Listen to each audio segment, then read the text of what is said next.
worked out some other way. And now the next case. All parties in the matter of Compton versus Klein. Step forward. Michelle Compton is suing her former roommate, 21-year-old Jamie Klein, for damaging her car when she backed out of their driveway. This is the boyfriend? Yes. You used to be the roommate of the defendant, is that right? Yes. And these two people were roommates while you and your boyfriend were together? Yes. Was there anybody else living in the apartment? Or just the two of you? Just us two. The two of you? Yep. Did you ever live there? No. Did you stay there? Yes, I did. How frequently? I would stay probably the whole month. Other than 2 or 3 nights, I'd go spend the night at my mom's or my friend's. So you were there full time? Yes. From when to when? From when Adam told me he got the house with Jamie, and then from the day we left. Well, give me the dates. I don't know that. I don't have a crystal ball. September 1st to, I think, March 18th, May 18th, something like that. So you were there all that time? Yes. How did you split the bills? When moving in, I worked at Meijer. I only made about $105 a week, and I had other bills to pay. And I told Adam that I don't have any money to pay any bills, and that if he does want me to stay with him, he knows that he is paying it, and he said that's fine. Ms. Klein, Yeah. how did you split the rent? Well, we first, the agreement was just me and Adam. And then when he said she was moving in, I even asked her. I said, well, we need to split it through. Well, I'm working at Myers right now. She did not ask me that. Don't speak. She said... Just a minute. Just ask me. You split it 2 ways? Mm-hmm. Okay. She has a counterclaim that I'll get to in a minute. Okay.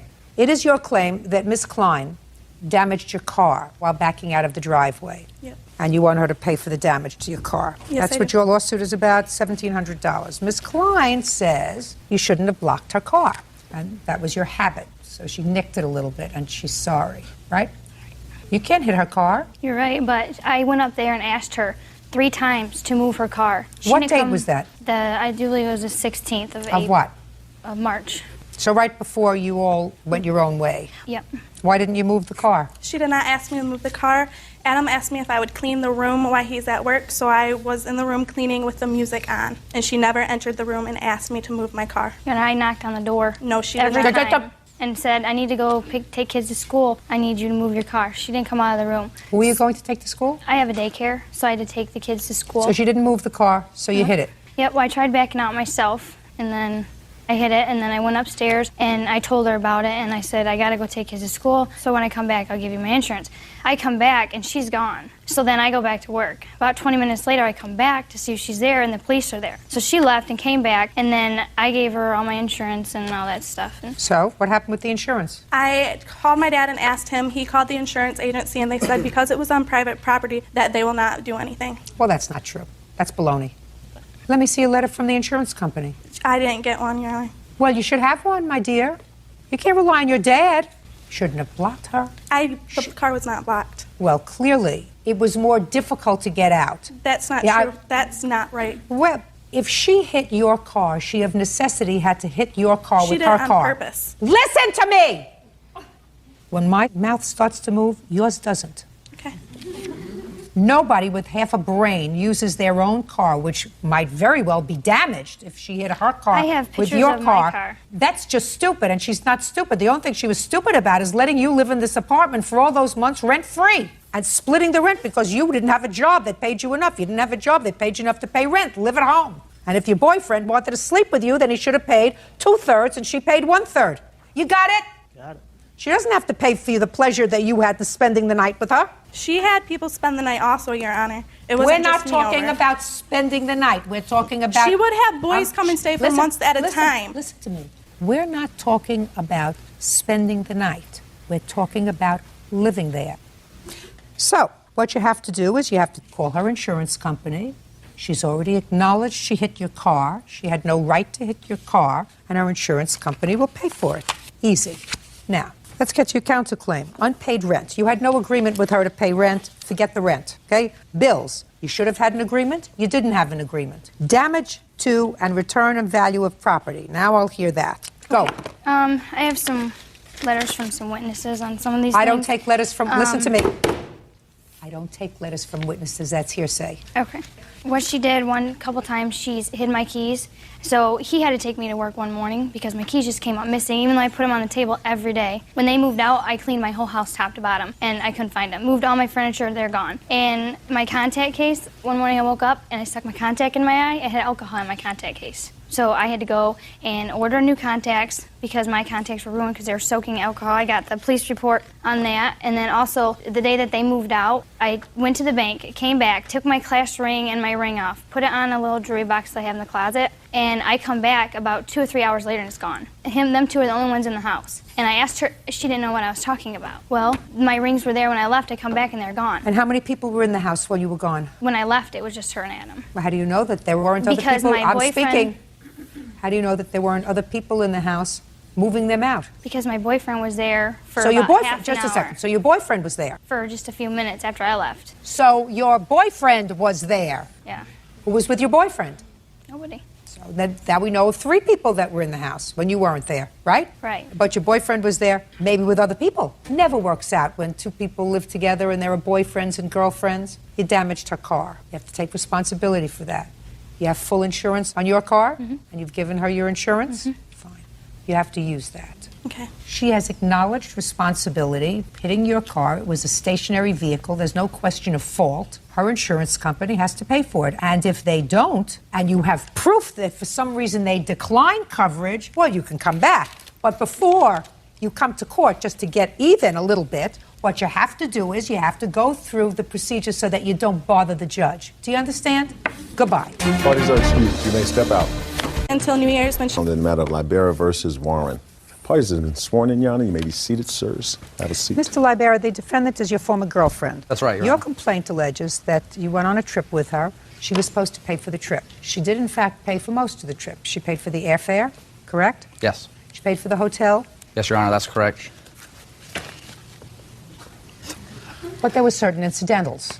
And for some reason she couldn't use her credit card. She, according to you, asked you if you would pay for those incidentals. You did, with the understanding that she would pay you back. She did not pay you back. That's right. And you want the incidentals paid. You want a totally free vacation. Yes, Your Honor, that's what... You want a totally free vacation. Yes, Your Honor, I do. You must be very entertaining, Mr. Libera. The defendant, on the other hand, says she paid for most of the vacation. Those incidentals were yours, and she never made an agreement to pay you back for those incidentals. She paid for, I don't know, 3/4 of the vacation, a quarter is yours, and you weren't that much fun. You didn't say that. I just threw that in to make you feel better. Now, you have a counterclaim. Your counterclaim says that he stole property from your apartment. Yes. Items that didn't belong to him. So you're going to tell me about that. All right, when did you take this vacation, Mr. Libera? We took it July 4th through the 7th, I believe, or the 3rd through the 7th. And where did you go? We went to Key West. How long had you and Miss Warren been together? Not very long, a month or 2, something like that, Your Honor. Okay, so tell me how it came about, sir, that Miss Warren was paying for this vacation. Well, Amy Warren... No, just listen to me. Put the papers down, and I want you to look at me. Focus on me, Mr. Libera. All right. Amy, when I first met her, she presented herself as an heiress to this huge, medical conglomerate fortune. She said she had a multi-million-dollar trust fund, and pretty much from the beginning of our relationship, it was like she was going to pamper me, and I felt like I had won the lottery or something. And the trip was her idea. She said that she wanted to take me down there. She was going to pay for the trip, and that's why the trip was to be free. Actually, she said that her dad was going to pay for it, in fact. She booked it in advance. She went through Expedia, paid for the airfare, the hotel. How much was the airfare? Over $3,000. For both of you? Right, that's right. And did you stay in a nice hotel? Yes, we stayed at the Hyatt, Your Honor. Did you have a nice room? Absolutely. How much was the hotel? The entire trip totaled $22.86. $22.86 for the hotel? For the hotel airfare, it was all included. That's not true, Your Honor. Oh, so you mean it was more? Yes. You think it was more? That's not helping you particularly, Well, Ms. Libera. But if you no, want to it's tell just- me it was well- more, if you want to tell me it was more than $22.86, I buy it. Is it more? How much more? Just the airfare and hotel alone was over $3,000, and I got that information from a man named John from Expedia. Fine. So you're saying it was $3,000? Right. I don't think she's lying. I mean, it's just one more lie among many. I'm going to forget that you said that for a moment because I'm sure you're not going to do that again, right? Yes, Your Honor. And how much did you spend on the incidentals, Mr. Libera? $716. Well, that was for the hotel. That was for the incidentals at the hotel, and I have a list of other expenses. Incidentals at the hotel? Right. Not the room, but just the incidentals at the hotel? Right. Meals, jet ski rentals, stuff like that. And then I have a list of other expenses that were incurred during the trip. Once we got there, she claimed that her credit card wouldn't work. So I paid for the expenses when we were out in the town and stuff like that. And once again, she promised that she would pay me this back. Well, tell me what she said to you. Well, originally she said that her credit card didn't work and it was a big problem. She's like, what are we going to do? And I told her, I said, I will pay for the stuff while we're here as long as you pay me back. And she said, absolutely. When we get back, I'll get a check from my dad. And so from that point on, you know, we did whatever we wanted to do. And it was always agreed that she would pay me back. Okay, is that what happened, Ms. Warren? No, Your Honor. Tell me what happened. I never agreed. He should have paid half the trip. The trip was not over $3,000. It was $2,286. And he did not pay for half the stuff on the trip. He says that you told him that you would pay back the expenses that were put on the credit card. Did you tell him that? No, Your Honor. How did it come about that he used his credit card for the incidentals? Because that was like part of the mutual decision. He should have paid like half the trip. Not should have. It's not what I asked you. Did your credit card for some reason not work? I put it on there for the incidentals. He finished paying it when we checked out. Tell me how it happened. You're standing at the desk. You're checking out. Tell me exactly, Miss Warren, what happened. Steven told me that he was going to put it on his credit card, and he didn't have a problem with that. It was his debit card, and it was on my credit card. So they didn't run my credit card, they ran his, rather. Although they had the authorization for mine, but they took it out on his. Why? Because I shouldn't have to pay for the incidentals and the entire... Is that what he told you? Yes. That's what he told you? Yes. No, I don't believe that, Miss Warren. I mean, I think that you're foolish for taking him on a vacation, quite frankly. But I don't believe for a second that Mr. Libera, who does not appear to be an unintelligent man, knowing that he could very easily fall in my mouth, which is, for some people, the second worst fate, the first being circumcision, why he would come here and lie to me about that and pursue a lawsuit against you. I don't understand that. Especially when he knows it makes him look like a scuzz. You know, some woman taking him away on vacation and, you know, the couple of incidental dinners after he got flown there and he got a hotel, why he would humiliate himself to come here unless he really thought he was right. You wouldn't do that, would you, sir? Absolutely not, Your Honor. I didn't think so. I've got witnesses here, too, that we talked about this after the trip was over. We discussed how much money that she owed me and she was going to pay me back, and she acknowledged, and they were present for it. There was no question that she owed me this money.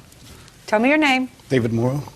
How do you know these people? I'm mutual friends with both of them. Okay, so tell me what you heard her say to him about the incidentals from this trip. She was always insistent that she would pay him back. No, don't tell me what you... Tell me what you heard. I heard her on the phone with him and with her father stating that she would actually get a check for the incidentals now and pay you them. heard him on the phone with her. If she's talking to him on the telephone, Yes, sir, sir. I don't believe that you're listening in on this telephone. I want to hear what Right. you heard her say. Okay. In her apartment, I heard her tell him that she would get on the phone and get the money as soon as possible to pay him back because he needed the money. Okay, but you didn't hear her say how much? No. Good. And you are? Freddie Coffey, and I'm a mutual friend of both. I actually met Amy a couple days before I met Steve. Okay, go ahead. My girlfriend and I went out to dinner with them, and Amy did actually say that she was going to wire transfer $2,000 into Steve's account to cover the expenses for the incidentals, to cover the overdraft fees that happened on his account because of those expenses, and to also for paint and things like that that we used to when she moved into her apartment to help her out and move into her apartment. So she was going to wire $2,000 in to cover various things, including incidentals. Yes, Your Honor. Stuff that was purchased for the apartment. Is that right? Yes, that's correct. Very good. But you didn't hear a specific amount that she said. Put your hand down, sir. I asked you the question. I asked it twice. Got it? You didn't hear her indicate the specific amount of that $2,000 that was allocated towards the incidentals. No, not allocated towards the incidentals. Sit down. $716, incidentals. Because you're not totally a scuzzy, are you? No. Good. Judge Judy continues in a moment. He told me he stole everything out of my apartment. Sure enough, he did. Food, trash can, shower curtain, everything was gone. So he admitted to me. And later today, So you said some vile things to Miss Atkins, and who kicked you out of the party? I guess it was the owner of the house. Did that make you feel better? Not really.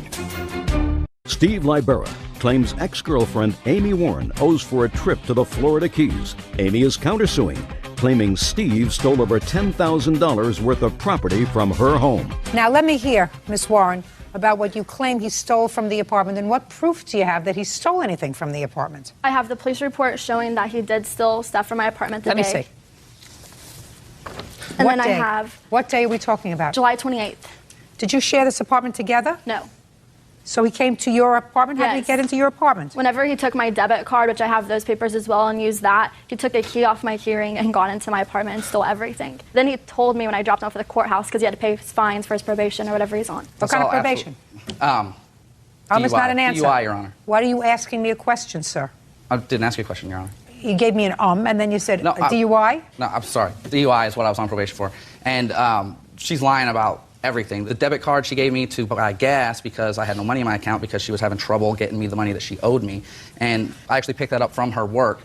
There is nothing in here, madam, that indicates that he stole anything from your property. That's the police report they gave me whenever I got the subpoena. That's No, what they I'm just telling you, released. there's nothing in here that says that he did that, and you don't have a witness that saw him take any property from your Right, home. because whenever I dropped him off at the courthouse, I didn't think I needed a witness. Then he told me he stole everything out of my apartment. Sure enough, he did. Food, trash can, shower curtain, everything was gone. So he admitted to me. Mr. Libera, did you ever tell Miss Warren that you stole property out of her No, home? I didn't. Miss Warren, you have to give him $716.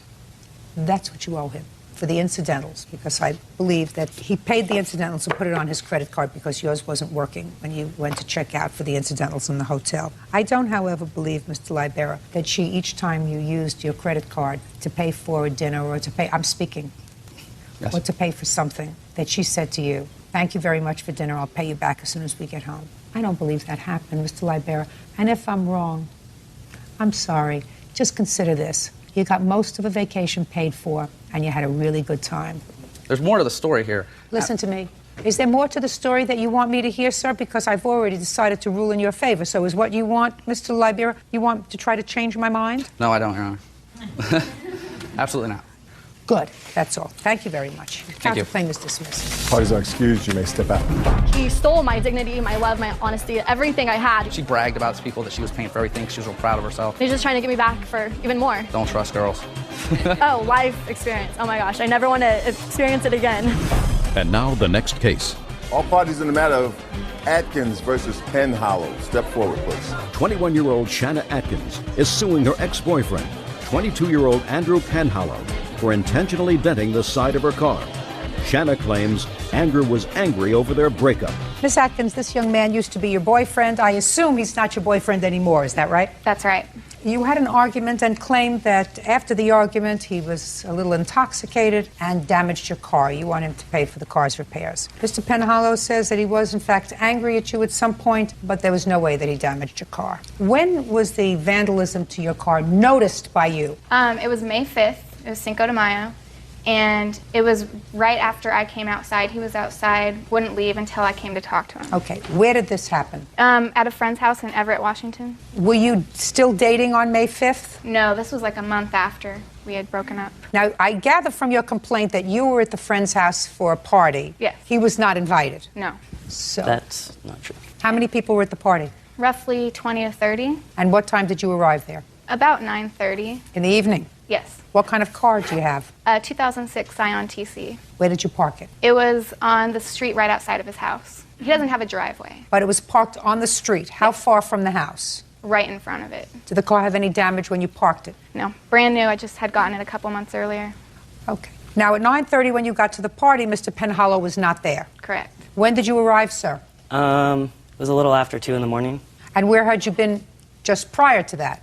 I was at a bar a little south of where she was. What time did you get to the bar? I was at the bar at like 10 o'clock. So from 10 p.m. to 2 a.m. you were drinking? Yes. Now, I'd like you to tell me, Mr. Penhallow, how it came about that at 2 o'clock in the morning you went over to the party, because that you acknowledge in your answer, that you went over to the party. Yes, I definitely went over to the party. How did you get there, sir? What prompted you to go over there? And I'd like you to look at me, Okay.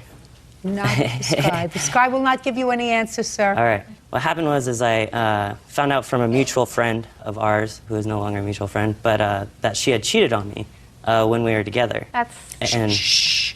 And you found that out on May 5th? yes. That night while you were drinking? Yes. At the bar? Yes. Okay, so somebody told you that? Yes. Okay, go and ahead. Of course, that got me angered. Tried to call her. What'd you try to call her for? You weren't together, according to you, for a couple of weeks, according to her, for a month. We were still friends, though. We were talking about almost every day. And so I found out where the party was, because I was invited earlier that night, until I had said something earlier when we talked to make her mad. Well, what did you say? I don't know, some smart aleck comment. Do you remember? He called just belligerent, just angry, for no apparent reason. He had done this many times You before. mean he called before 10 o'clock that night, before he left? I don't know if it was before 10 o'clock. I think it was after I had been there for a couple hours. And So he called you from the bar? From his cell phone. I didn't From know his cell phone. he Well, he was at the bar Yeah. from 10 to 2. You got to the party at 9:30, so in all Yeah. probability he was drinking and commiserating with himself about how badly he felt that you were no longer together. So, Mr. Penhallow, now we have a situation where somebody has told you something that upset you about Miss Atkins. Yes. And you wanted to go over and confront her. Of course. And you did go, well, not of course. Well, yeah. Not of course. I found this news out and I wanted it settled. So. Why? Why? You think that it's a smart idea to settle a dispute, sir, at 2 o'clock in the morning after you've been drinking for 4 hours? You think that that's intelligent? Huh? You think that that's the optimum time to settle something and clear the air? At the time. Well, at the time, because your judgment is clouded because you were drinking for 4 hours, sir. Possibly. Not possibly. I mean, don't be foolish. Yeah. Good. That's what I like to hear. So now you go over to the party and it's 2 o'clock in the morning. Yes. And when you got there, what happened, Mr. Penhallow? Well, I found out that she was downstairs. I walked in, went downstairs, said some pretty mean things. Said some mean things? Yes. Now, were those things that you would ordinarily have said had you not been drinking? Yeah, probably. I was that mad. So that you were angry as usual, but clouded judgment impaired by alcohol? Yes. Wonderful. So, I ended up getting kicked out of the party. Okay, so you said some vile things to Yeah. Miss Atkins in front of her friends. And who kicked you out of the party? I guess it was the owner of the house. I don't know. Did that make you feel better? Not really. Well, let me just a second. So now you're not feeling better than you were when you arrived because you didn't get it all out of your system because you got kicked out of the party. Yeah. Who went over with you to the party? No. Oh, it's not an answer. No one. And how did you get there? I took my roommate's car. So you drove drunk? Yes. Okay. Did your roommate give you permission to take his car? She did. She did? Yeah. Where was she? Was she also drinking with you at the bar? Yes. And you said, give me the keys to your car, and she said, okay. Yes. Another genius. So where did you go, sir? Where did I go? I went to the party. And then you got kicked out. And Yeah. what happened? I got kicked out and I was outside. And What were you doing outside? I was waiting because I was talking to the person on the other side of the fence because I wanted to talk to her. And so they finally came out and I left. Who finally came out? She did, and she was all upset, and they're like, we don't want to talk to you, we don't, so I just basically gave them the finger and left. Now, do you have photographs of your car? Yes. I'd like to see them. Do you have any witnesses who saw him around your car? Yes.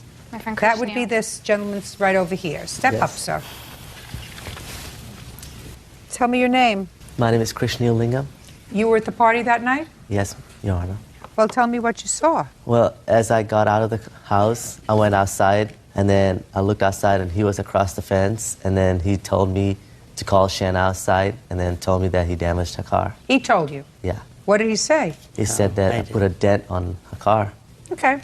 Who do you think dented her car, Mr. Penhallow? I have no idea. What do you do for a living, Mr. Penhallow? I'm a barista.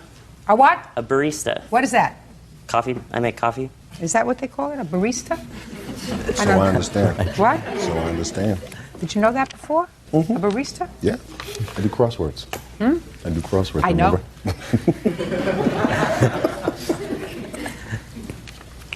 Do you want to be anything other than a barista, sir, when you grow up? I want to actually own my own coffee shop. Good. Coffee is better than booze, right? It is. Judged for the plaintiff in the amount of $1,575. Thank you very much. You may step out. Parties are excused. I found out she was cheating on me. Kept having to bail him out of jail. I don't know. Yeah, this is case number 222 on the calendar in the matter of Dawson versus Paul. Parties have been sworn in, Judge. You may be seated. Folks, have a seat. Miss Dawson, Miss Paul's son was living with you at a time when he was having some difficulty at home. That's correct. You're going to tell me how that came about in a moment. But while he was living with you, he drove your car and he damaged the car.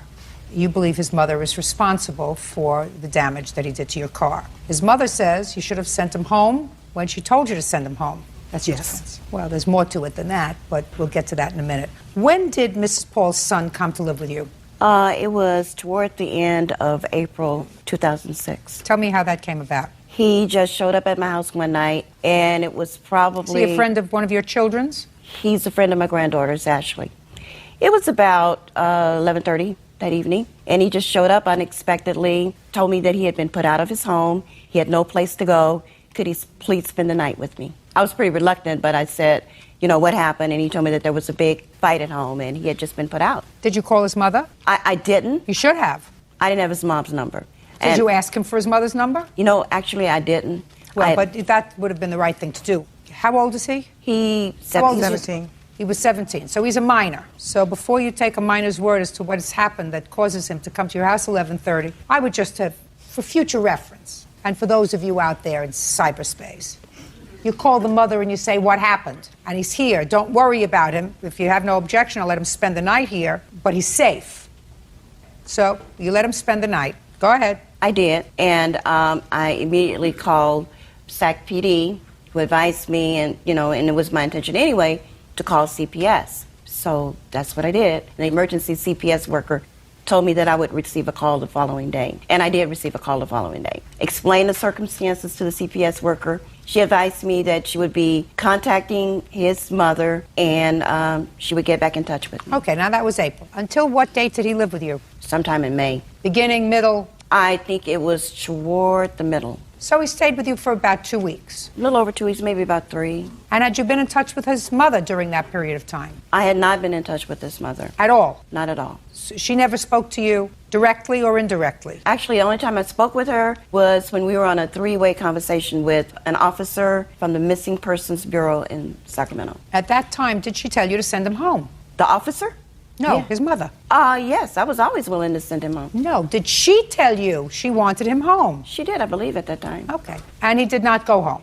I was having a problem getting him out of my house. Fine. When was the accident with your car? May 7th. Tell me about that. I received a phone call from my daughter. She was moving and she needed help, and she asked us to come over and help her. In fact, I believe she had told Ajan that if he helped, she would pay him like $100. Is that you? Yes, ma'am.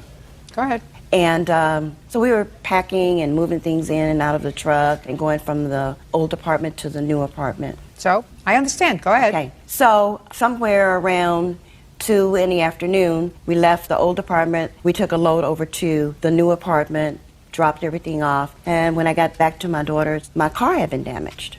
I was very upset. Ajan happened to be standing outside at the time, and I said, well, what happened to my car? And he said, I'm sorry. And I said, what happened to my? I was hysterical. And he said, I'm sorry. And I said, what do you mean you're sorry? He said, I'm sorry, I damaged your car, I wrecked your car. Where were the keys to the car? They were in my purse inside the apartment. You mean you left your pocketbook inside the apartment when you went over to your daughter's house? Well, to we the new all apartment? did. So what you're telling me is he went to your purse, took out the keys to your car, and got into your car for some reason? Yes, he did. Is that what happened, sir? No, ma'am. Want to stand up, tell me what happened? Doesn't sound right to me. I was helping them move, and when me and Miss Eleanor had pulled back up to the old apartment to add another load of stuff, she needed her car moved so we could move the U-Haul in. So then I asked her, did she need some help? So she handed me the keys, so I got in the car and I backed up too fast into the wall. Not true. Did you go into a purse and take out the keys? No, she handed me the keys when we were inside of the Had you U-Haul. ever driven that car before? I haven't. Do you have a driver's license? I don't. So why did you get behind the wheel of a car? Because it was a basic procedure that I thought I could execute, but... Miss Dawson, this is your problem, madam. Your problem was Miss Paul's son, according to you, was staying with you without permission. He was staying with you in violation of his mother's wishes. According to you, you had trouble getting him out of the house. You shouldn't have let him in the house to begin with until you found out what was going on. Where are you living now? Back at home. You're going to follow the rules now? Yes, ma'am. Excuse me? What? Judge, I had met his mother on a previous occasion, and she was extremely hostile toward me. So I felt reluctant about calling her the night that he showed up at my house. Madam, then you shouldn't have let her son in your home and interfered with business. But you did that already. But now he's been in your home 2 weeks. He is under your control. He is a minor under your control. Let me put it to you this way, Miss Dawson. If you had left your keys in a place where he could get them, and even if he took the keys without your permission, it would still be your responsibility. And if you left the keys in a situation where he could get the keys and he injured himself, you would be responsible for his injuries. He's a minor. His mother's not responsible for his injuries because, according to you, when you had a 3-way conversation with the police, his mother said, I want you to send him home. That was after he had damaged my car. So you mean after he damaged your car, you continued to let him stay with you? She was on a cruise at that time. Just a second. You continued to let him stay with you? Yes, ma'am. No, Miss Dawson. Excuse me, Judge Judy. She was on a cruise. She was out the country. Judge Judy continues in a moment. This child was living under your control. How could I be responsible being a good Samaritan? He told me he was being abused And later today, The mother put it out for a garage sale, Yes. and she was going to sell it to a stranger. Is that right? No, Yes. ma'am. Yes, well, I it believe is, that that's Cheryl. true, Miss Bellinger, because I'm looking at your face. real cases, real people. Judge Judy. Eleanor Dawson claims 17-year-old Ajon Hart drove her car without permission and wrecked it. Ajon and his mother Yolanda claim Eleanor handed him the keys. You assumed the responsibility for this minor, and you assumed the responsibility of all of his actions when he was with you. You shouldn't have done that, Miss Dawson. And you certainly, understanding that, should not have left your keys, if I believe you, that you left your pocketbook in an apartment that was being emptied and went to another location, if I believe that. The apartment wasn't totally empty, Judge. That I said that was being emptied. Okay. And you left your purse and your valuables in this apartment that was being emptied, that contained the keys, and he took the keys without your permission to go someplace. I don't know if I believe that, but even if it's Excuse true, me. it's still your responsibility. Judge. It's your responsibility. 2 times this month, he's taken his mother's car without to me. permission. Listen to me. That's not my problem. That's his mother's problem if he's living under her roof. He's living under your roof, and if you know that that's a problem, you're not supposed to leave your keys in a situation. Listen to me. You're not supposed to leave your keys in a situation where a minor can get hold of the keys and take your car without your permission. Judge Judy, I had no reason not to trust him. Good. None. It doesn't make any difference. Bottom line is, this child was living under your control. You, therefore, are responsible for him, not his mother. How could I be responsible being a good Samaritan? Good. He told me he You're was being abused, Judge. He had come over. Miss Dawson, you're not getting it. You don't have a legal leg to stand on because you were standing in lieu of a parent when you assumed that responsibility. And it's your responsibility to see to it that he doesn't do anything wrong and that he doesn't get hurt. If he's hurt while he's living in your home, it's your responsibility, not his mother's. And if he causes damage to property while he's living in your home, especially without his mother's permission, it's your responsibility, Miss Dawson. I know you don't like the answer, but your case is dismissed. That's all. Parties are excused. You may step out. He was just refusing to go back home. He said he was being abused. My son being abused, those allegations are unfounded. It is not true. I did everything I was supposed to do. I called CPS, I called the police. Like I said, the allegations were unfounded. Just doesn't pay to be a good Samaritan and try to help people out. It just doesn't pay. I really am sorry for what I did to Miss Eleanor's car. And now the next case. All parties in the matter of Bellinger Nicoletti versus Nicoletti. Step forward. Cheryl Bellinger and her daughter, Lauren Nicoletti, claim Lauren's grandmother, Louise Nicoletti, owes for the return of Lauren's high school diploma, her baptismal gown, and several savings bonds. Miss Bellinger, this lady is your former mother-in-law. Was this your former husband? Yes, ma'am. And this is your daughter? Yes, ma'am. Who is how old? 20. According to your complaint, I gather when you and your former husband were divorced some 15 years ago, your daughter was in the physical custody of her father, who lived with his mother, so that it was really your grandmother and your father who raised you. Is that a fair statement? Yes. Was your grandmother good to you for the 15 years you lived with her? Yes. Did she love you? Yes. When did you leave her home? March of this year. And why did you leave her home, Lauren? Because I was sick of being questioned, the 50 questions. About what? About who I'm with, where I'm going. You mean your social life? Yes. You felt that they were too intrusive into your social life? Yes. While you were living with your father and your grandmother, did you see your mother? No. Okay. Now, Lauren, I'm going to ask you to sit down. Okay. Okay? It is your claim, Miss Bellinger, that the defendant has property that belongs to your daughter. I assume that the reason you're suing on her behalf is that there is some allegation that she needs some help in certain academic areas. Is that right? Yes, ma'am. Okay. Now, during the time that your daughter was with her grandmother, were you under a child support order? Yes, ma'am. Did you pay it? Yes, ma'am. What was the order? It was $86 per week. And you paid every week? Yes, there were some years that I didn't pay because I wasn't working. I don't care whether you were working or not. That's not relevant to me. All I want to know is, did you pay every week? And the answer is no, you didn't. And there were years that you didn't pay. There was approximately 2 years. I had 2 sons that I had given birth to. 2 years is a very long time not to pay child support. Now, this is your complaint on your daughter's behalf. First of all, you say that your former mother-in-law has your daughter's high school diploma. That she is prepared to turn over to her. So, Bird, would you take the high school diploma, please, and give it to Lauren, who wants a high school diploma. Okay, Lauren? Yes. Then there is a question of a baptismal gown. How old was your daughter? She was about 3 months. Now, why would you want that? So I could pass it on to my daughter for her children. You mean give it to Lauren? Yes, ma'am. Okay. Lauren, do you want your baptismal gown? Yes. Okay. Should give that to her. And I understand that you're annoyed at the whole thing because the mother put it out for a garage sale. Yes. And she was going to sell it to a stranger. For $5. For $5. Is that right? Yes. No, Yes. ma'am. Yes, well, it I believe is, that that's Cheryl. true, Miss Bellinger, because I'm looking at your face, and I believe that that's true, that you were going to sell it, and they retrieved it. At this point, it's important to your daughter. Is that what you want, Lauren? You're going to take care of it? Yes. If we give it to you? Okay. Your grandmother is going to give that to you. Okay? Okay, I will. Perfect. Now we come to the bigger issue. You say, Miss Bellinger, that over the years, your daughter was given U.S. savings bonds, and you believe thousands and thousands of dollars of U.S. savings bonds. Who gave them to her? Friends and family when she was baptized and for her first birthday and years beyond that. How do you know that? Did you give them to her? No, but I was there during her baptismal and during her first birthday. How many did you give her? I didn't give her any. Okay. Mrs. Nicoletti, how many bonds does Lauren have? There's 4 here. May I see them, please? And are those all the bonds she received? Yes. May I see them, please?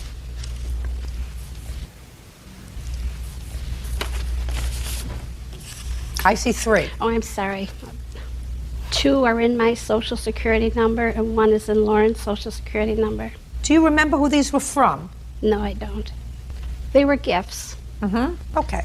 Lauren, I'm going to ask you to stand up now just for a second. I just have a couple of questions. Okay.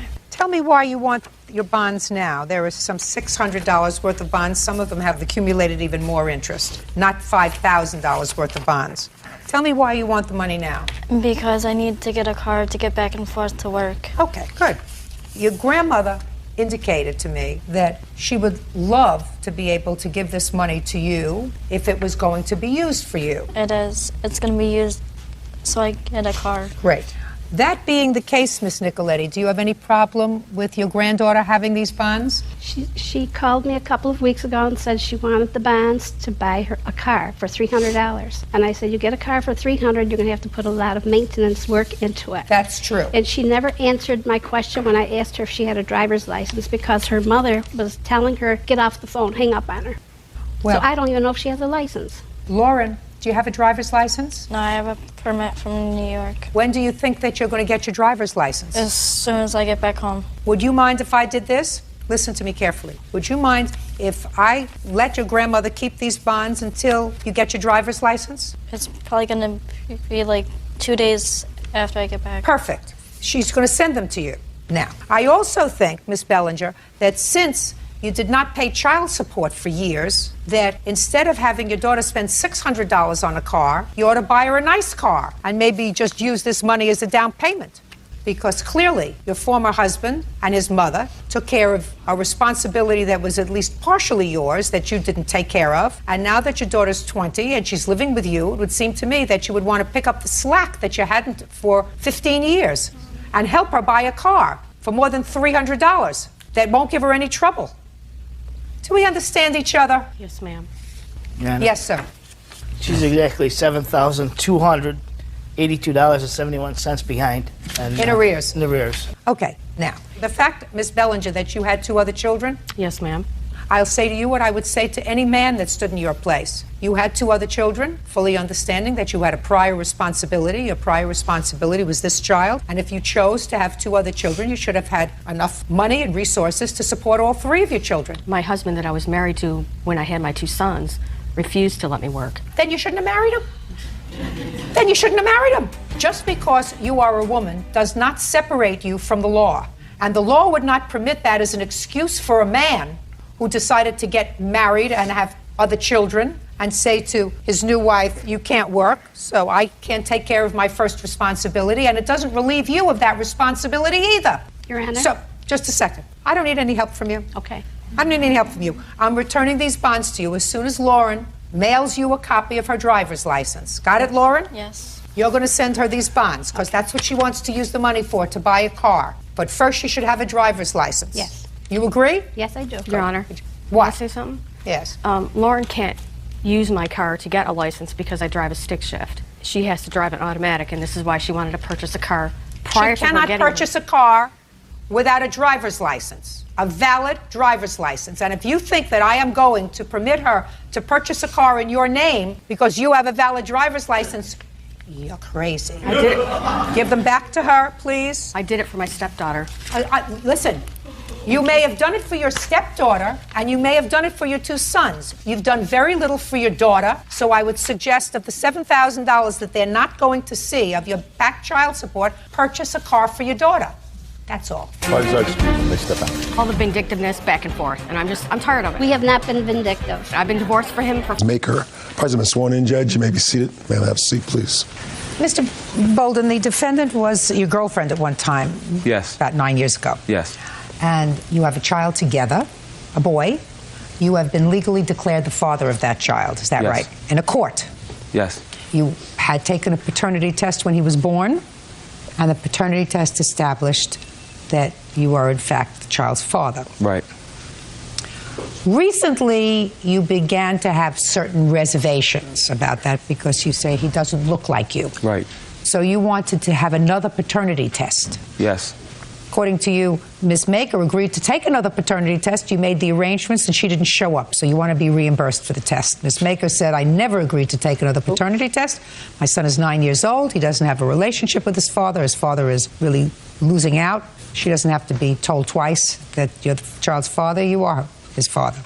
That's what the case is about. You want the money back that you put down for the paternity test for the second test, which is $630. So before we move on, Mr. Bolden, who is this? That's my girlfriend. What possible information could she have with regard to this case?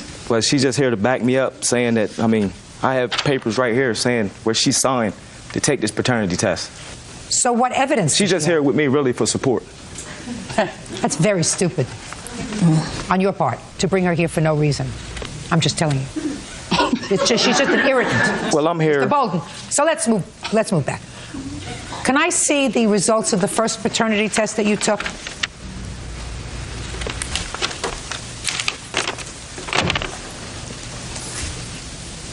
The bloods were drawn on both of you on the same date.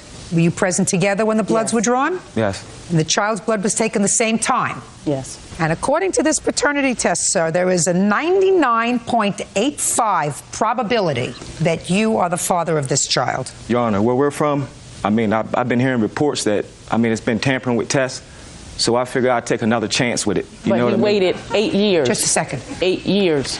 The defendant, she didn't tell me she was pregnant until she was 8 months along. You're lying. No. Listen to me. I don't want to hear that. Well, he's telling a lie. Listen to me. Listen to me, Mr. Bolden. You may, and I assume that you don't have a relationship with this boy. Is that right? No, he doesn't. No.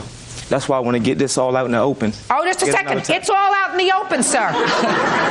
You have an order of affiliation and you have an order of support. And you have a blood test that was done by a laboratory that the courts in your jurisdiction has deemed an appropriate facility for taking and drawing blood. 99.85. I suggest, sir, that you have to move on.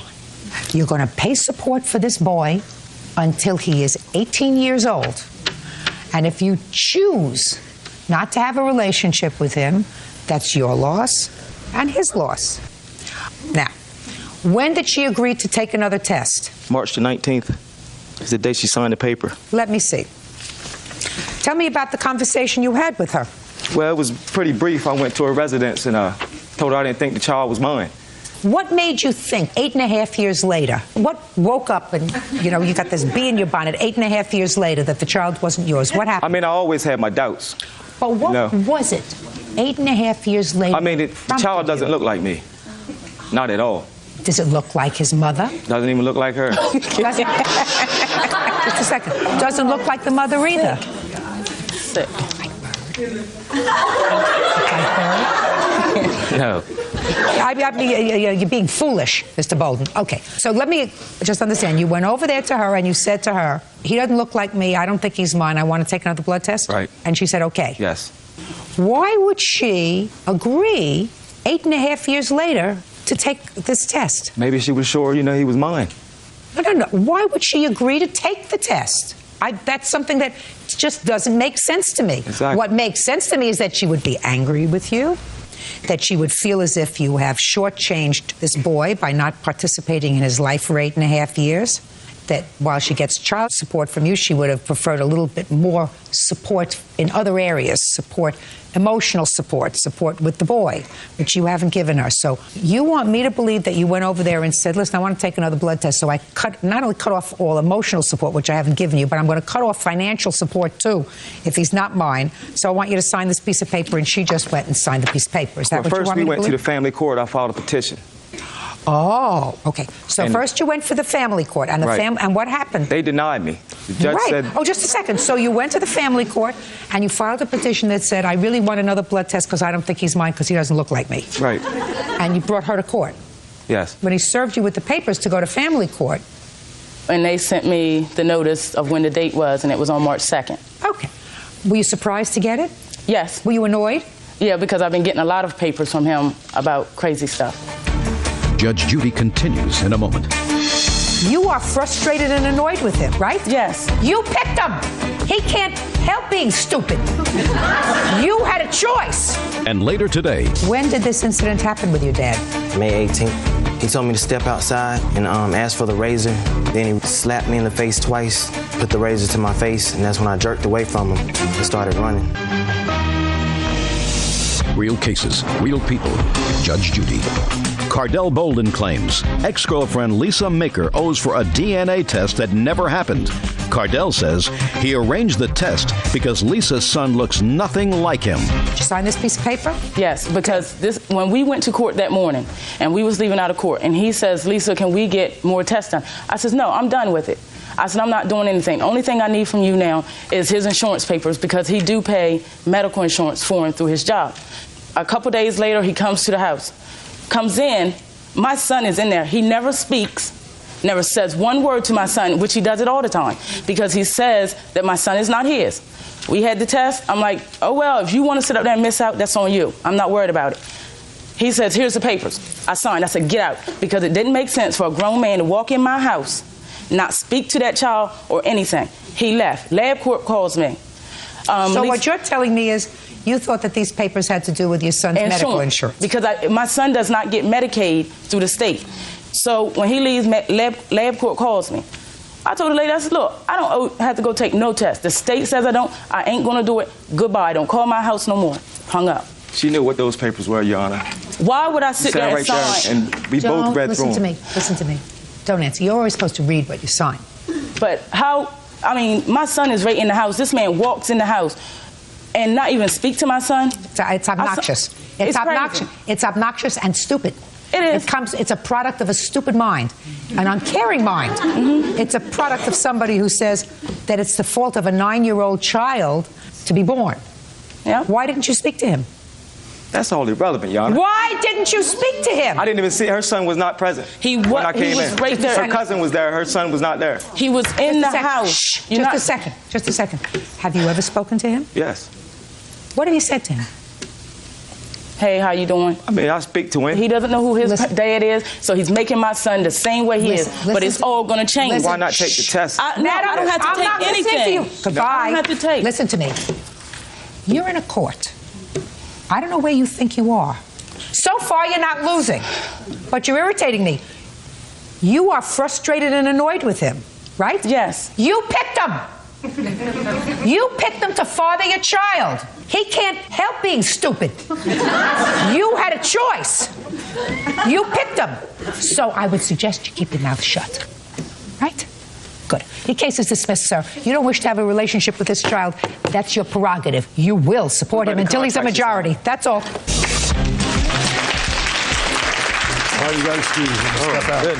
My son has a lot of positive men in his life. If he doesn't want to step up to the plate, he ain't got to. And now the next case. All parties in the matter of Young versus McIntyre step forward. 19-year-old student Quentin Young is suing his father, truck driver Robert McIntyre, for medical bills due to an assault. Quentin claims his father held a razor to his neck and slapped him twice. Quentin, this is your dad. Right. And it is your complaint that last year he assaulted you. Yes, ma'am. And you had some medical bills. Yes, ma'am. That he had promised to pay. Yes, ma'am. He didn't. You want him to pay the medical bills. Right. His father says that you were acting disrespectfully. Right. He slapped you. Yes, ma'am. And that's it. And put a razor to my face after he slapped me. Just a second. Okay. That's what he says. Okay. Your parents are divorced? Yes, ma'am. How long are they divorced? Ever since I was 4 and I'm 20 now. Who's this lady? My mom. She remarried? Yes, ma'am. Is your father remarried? Many times, ma'am. No, ma'am. When did this incident happen with your dad? May 18th of 2003. And you were living with your mom? Yes, ma'am. Where did it happen? It happened in the Oak Cliff area in Dallas, Texas, at his friend's house. What were you doing at his friend's house? We were supposed to take pictures that day. It was me, my father, my younger brother, and my other younger brother. My brother's right there. Tell me what happened. What happened was we went over to his friend's house. He had 4 outfits for all of us, which was me, my brother, my father, and my other little brother. I started to tear off the logo sign of the Dickies. He was trying to cut it off, man. Well, with a razor blade. I love the arts, and I like to make my own style of clothing. And he should have bought his own. Okay, so he bought 4 outfits. Right, right. So everybody would be dressed the same way. Right, but he didn't buy them. Where did he get them? Well, my brother later told me that he stole them off his truck. What kind of truck? 18-wheeler truck, but he stole and he works, you know, so that's what he did. So you're taking the Dickie label off the pants? Yes, ma'am. And then what happened? He told me to step outside and ask for the razor. Then he slapped me in the face twice and put the razor to my face, and that's when I jerked away from him and started running. Well, did the razor cut you? It either cut you or it didn't. It didn't cut me. Okay, put your hand down. So he slapped you twice? Yes, ma'am. Well, you weren't injured from his slapping you, were you? Oh, yes, ma'am. Well, tell me about your injury. Well, I went to the hospital and they said... Why? Because I was hurt, you know. Let me see the hospital report, please. Okay.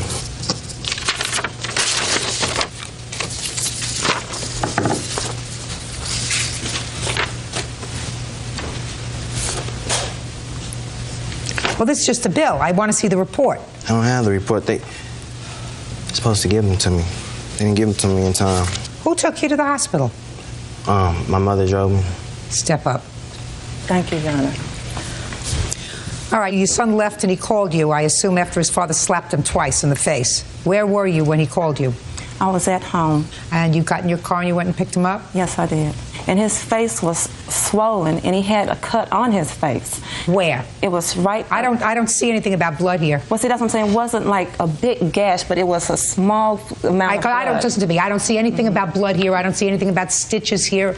I don't see anything about anything here. Why did you put your hands on him? You know, Quentin had this attitude that, you know, he was just getting belligerent, you know, like coming around, you know, like smarting off and all that. The way what did he say to you? I asked him what was he doing. He said, you gave him to me, didn't you? So by him being in front of my other kids, let's go outside. You know, I'm not gonna. Hey! See what I mean? Go ahead. When he goes outside, he like bags up and balls his hands up, and I'm like, Quentin, you know, I grabbed him around the neck. Then he acted like, you know, raised one of his hands up, and that's when I slapped him. Because he's in front of my other kids, and I'm not having it. Where I was raised at, ma'am, respect. You're absolutely right. You should respect your parents, and your parents shouldn't put their hands on you, especially if you're a grown-up. You don't put your hands on them. I understand. It's not a smart thing I understand. to do. You also don't overreact and take him to the hospital because he got slapped in the face. What? All right, does it say in the report, of his report, that I balled up my fist to... I don't care whether you did. I just told him he had no right to hit you. Okay, okay. I just told him he had no right to hit you. Shouldn't hit his child, especially a grown-up child. That's right. And if you did, you felt as if he disrespected you, and he didn't treat you in a fatherly way, and he didn't respect your art, and he didn't respect your individuality, and he didn't respect all that other thing. That's a lot of bull. He got 4 outfits to take a picture. You didn't like the outfit, suck it up, take the picture, and go home to your mama. I was feeling the same way. You understand? I was feeling the same way, but he slapped me for it. Then what'd you go outside and start cutting up the outfit for? No, I was cutting it up on the inside. In then front he stepped of me, Your Honor.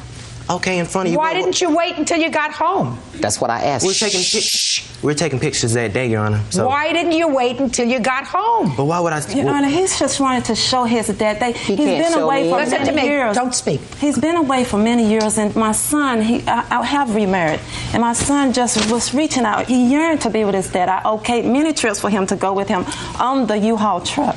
But when he got with him, he betrayed him by fighting him. He knows that he's in theater. He knows that his aspirations is to get into entertainment business, but he disrespected his own son. I'm okay. He disrespected his own son. Listen to me. His son disrespected him. He loves his son. He loves his dad to death. She said That's it why right. you're not paying attention. That moment, that day, your son was disrespectful for the moment. And I told his father, had no right to put his hands on him. He had no right to overreact. And neither does he. He wants to be an actor. Great. It doesn't mean you have to be abnormal. But he didn't want to disrespect him. Listen to me. That's not what he wanted, Get Judge. over it, madam. It's not a big deal in the scheme of things. It's not a big deal to take a picture with your father with an outfit that has a Dicky label on it or any label on it. It's not a big deal. Away from the picture. The logo is small. It won't take away from the picture. I got it for him, y'all. Listen to me. You stole it. Speak quiet. Speak. You got it. Mr. McIntyre, shh. Don't speak. Don't speak. Yes, ma'am. All very unfortunate. And it's certainly very unfortunate that you overreacted and took him to a hospital and built up this medical bill that was ridiculous. You should have taken him home and put a cold rag on his head. In any event, I think you both behaved badly that day. I think you did. And I think if you encourage your son to think that he did the right thing, that's a big mistake. I'm not, Your Honor. Well, you shouldn't. I wouldn't do that. Well, you shouldn't. And if his father hasn't been much of a father to him over the last, 20 years, 15 years, whatever it is, you're not going to make up for it in one picture, sir. Exactly. There's a lot of history that goes on. Yes, ma'am. But one thing that you don't do, especially with a child who you haven't been around and haven't been a father to his whole life, you don't put your hands on him. Exactly. You got it? Yes, ma'am. So you owe him an apology for that. You owe him an apology for that. That's all. Case is dismissed. That's all. Excuse me, step out. You've been sworn in, Judge. You may be seated. Ma'am, have a seat. Miss Willis, you've been taking care of Miss Banchler's daughter for years. Yes. She first came to live with you because you were married to her father? Yes. He's in prison? No, he's just not around at all. Left. Gone. And you have how many children with him? None.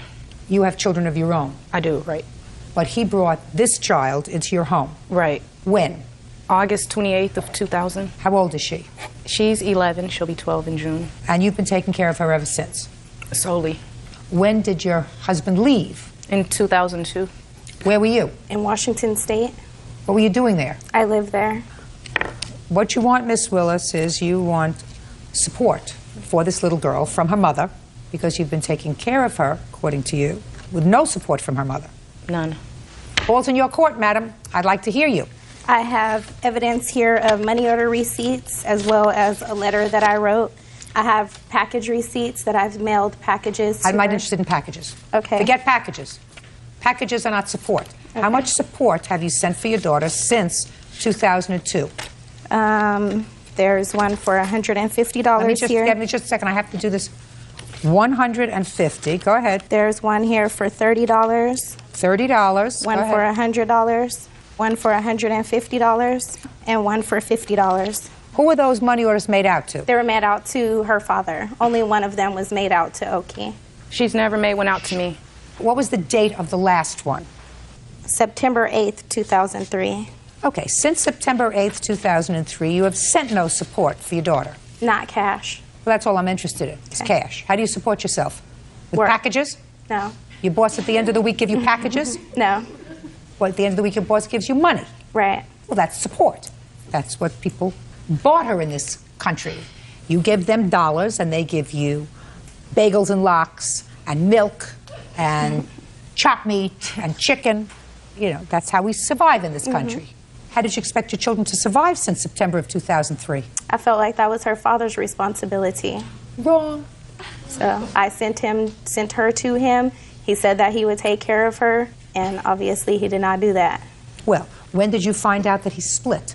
I found out when Judge Judy called me. You didn't know that before? No. Well, that's interesting. So the last contact you had with your child was over 2.5 years ago. Is that right? Yes. Why is that? Did you move? No. I just moved in September. Before that, I stayed in the same house. She was out here last summer also, and I let her at her mother's house, and I let my daughter call over there to speak with her grandmother. My daughter speak with her grandmother to tell her happy birthday. She answered the phone. My daughter said, "Mommy, like, what are you doing out here?" She didn't even speak. You know, she passed the phone to her mother instead of talking to her daughter. I called back the next morning to speak with her.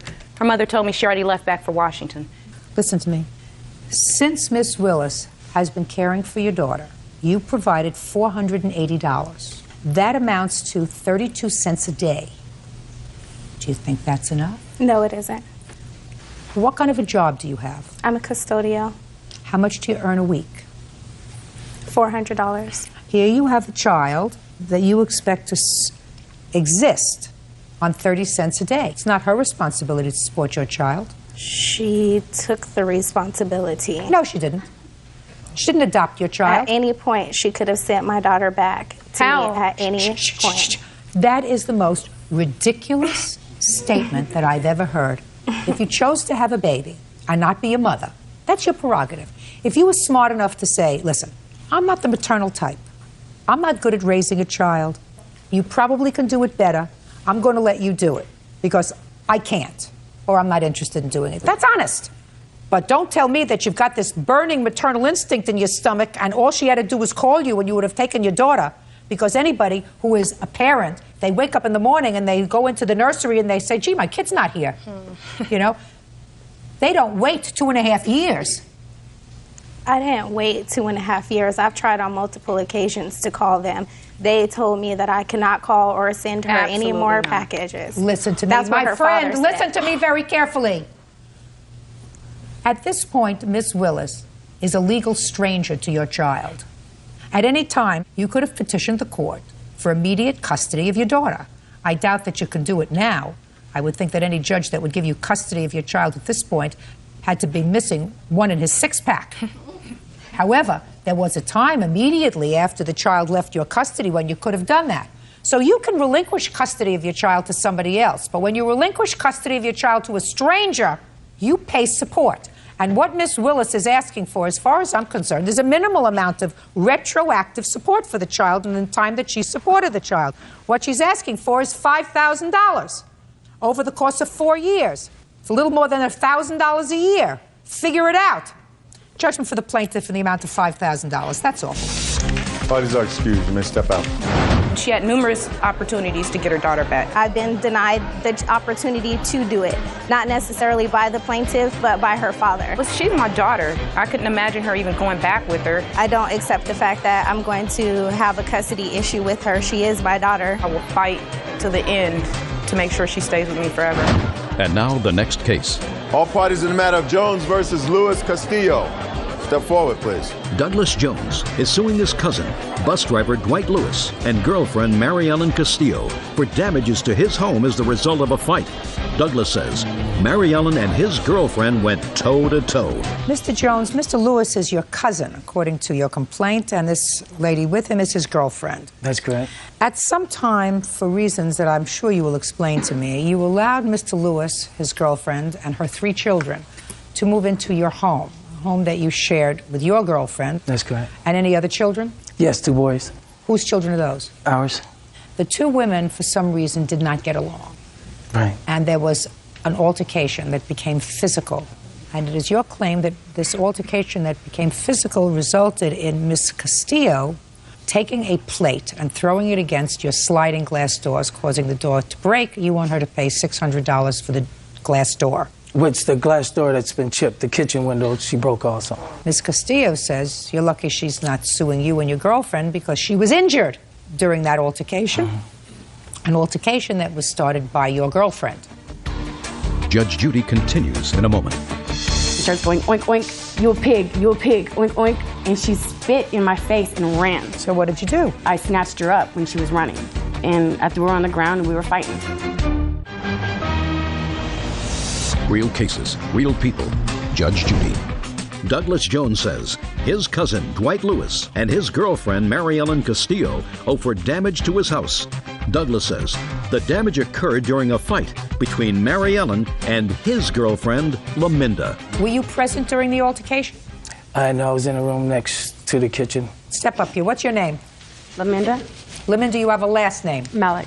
When did they move in with you? They moved in June of '04, and the fight took place at August. It was right after your back surgery. Right, right. August of 31st of '04. Correct. What started the fight?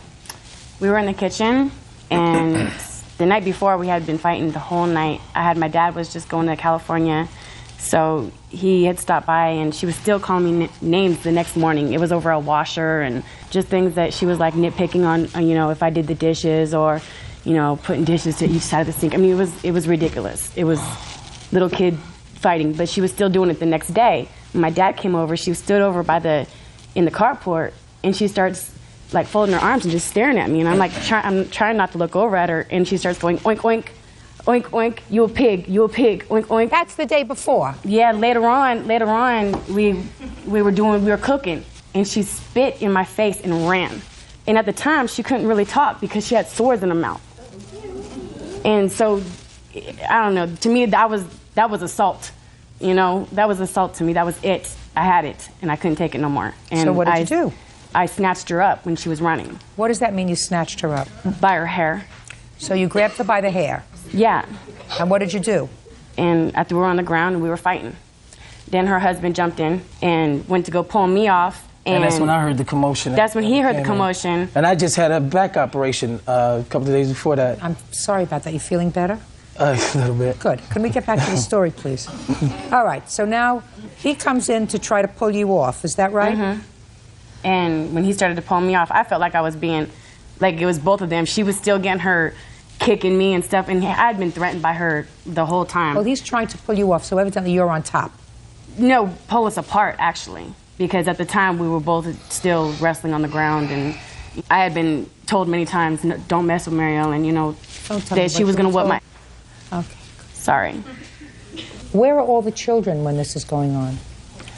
They were scattered all over the house. Some were playing out in the yard, and some were in the living room. The children didn't come in to hear what all the commotion was? Yeah, a couple of them came to the kitchen door after the fight had broken up.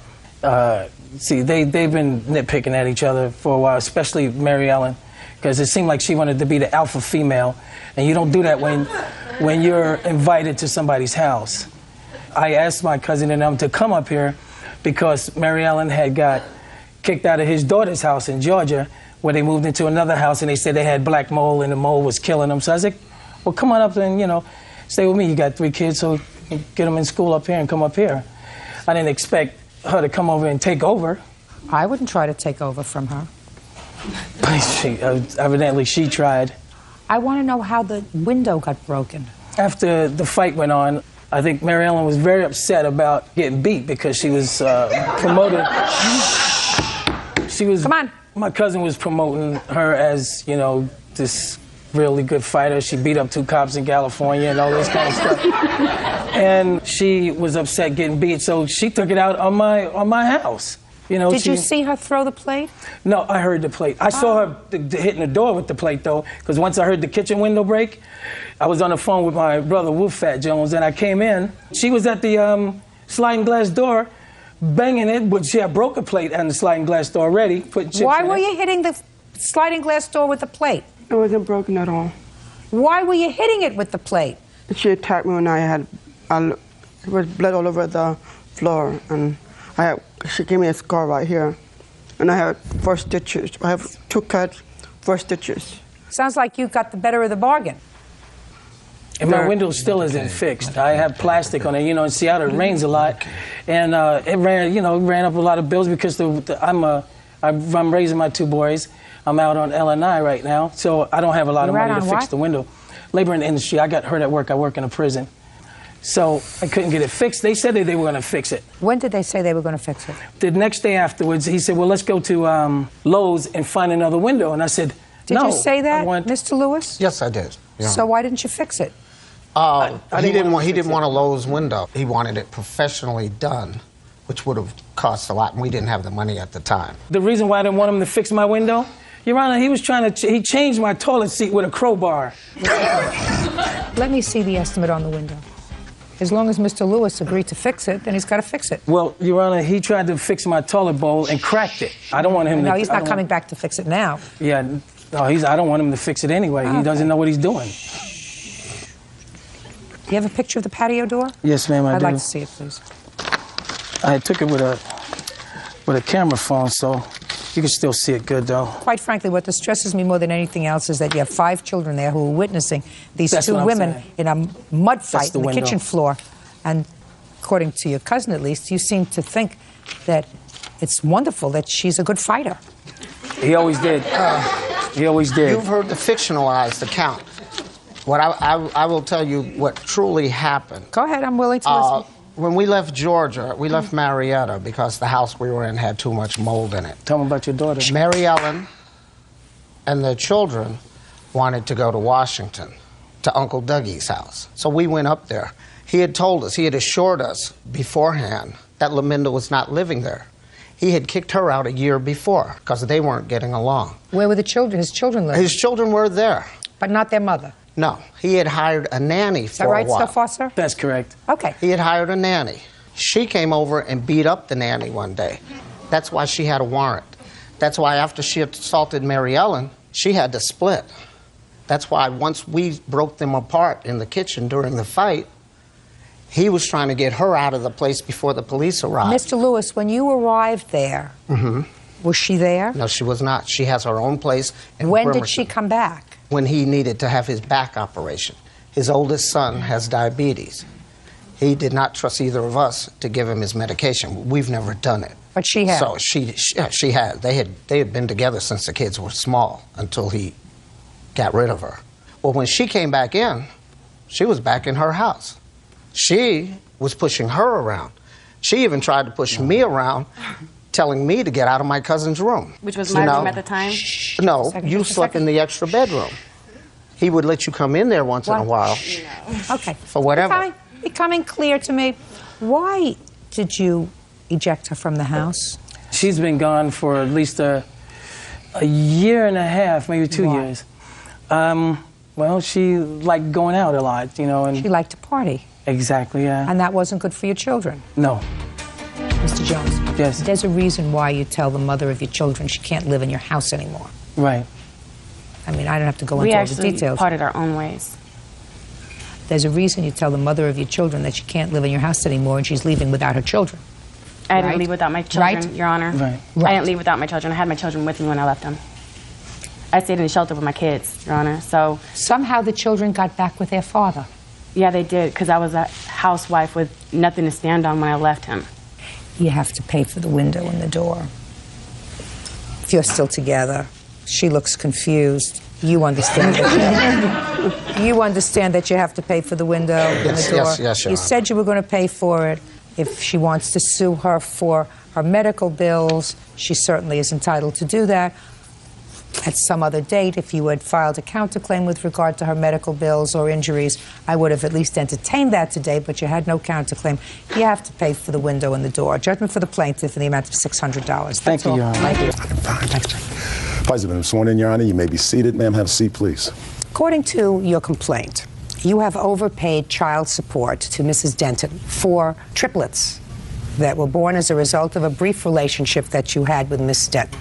We'll get into the logistics and the timing of it in a moment. And these children have been adopted at this point by her husband. Yes, ma'am. And according to you, this overpayment was made after the adoption was finalized. So you want the $2,400 back.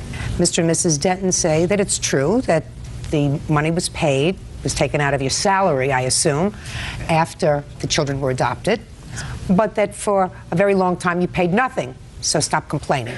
Yes, ma'am. Okay. So when were you and Mrs. Denton together? In March of 1998, ma'am. And was it a monogamous relationship, or was it a boyfriend-girlfriend, or was it a casual relationship? Casual. Is that right? Yes, ma'am. And when did you find out that these children were going to be born? Before I had left for Korea in 1998, she had mentioned to me that she was pregnant. Mentioned? Mentioned it. That's not usually something you just mention. Well, it wasn't actually her that had told me. It was one of her friends that she had put on the phone. They had told me that she was pregnant. And then shortly before I had left. Okay. Do you remember what month that was? You remember? It was April. I told him in April. Had you ever been pregnant before? No, ma'am. So this was just a lucky break that you had triplets the first time around. Yes, ma'am. Mm-hmm. And lucky for you. Did you have any communication with Miss Denton from April until the triplets were born? Very little. Right before I had left, she had actually mentioned to me that they were triplets. What month did you tell them they were triplets? When I found out in June. Ms. Denton, where were you living at the time? With my mother and father. Were you shocked? Very. Were your parents shocked? Very. In June, you advised them that they were going to be triplets. Yes, ma'am. And you left for Korea. Yes, ma'am. There was never any discussion of the two of you finalizing a relationship. Ma'am, I didn't believe they were mine to begin with from the get-go. Now, the children were born when? They were born in 1999. When? September. September 1998. I'm sorry, 98. September the 17th. And when did you meet Mr. Denton? In June of 1998. Had you ever been married before? No, ma'am. And so you understood when you were getting married to this lady that you were taking on the responsibility of instant family. Yes, ma'am.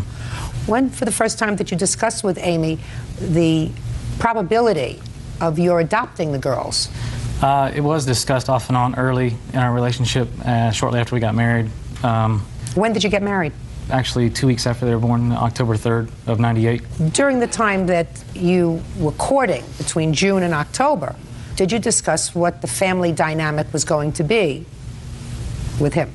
We were trying to decide whether or not that we should let them know that they have that their biological father, or just leave it as if I was the father.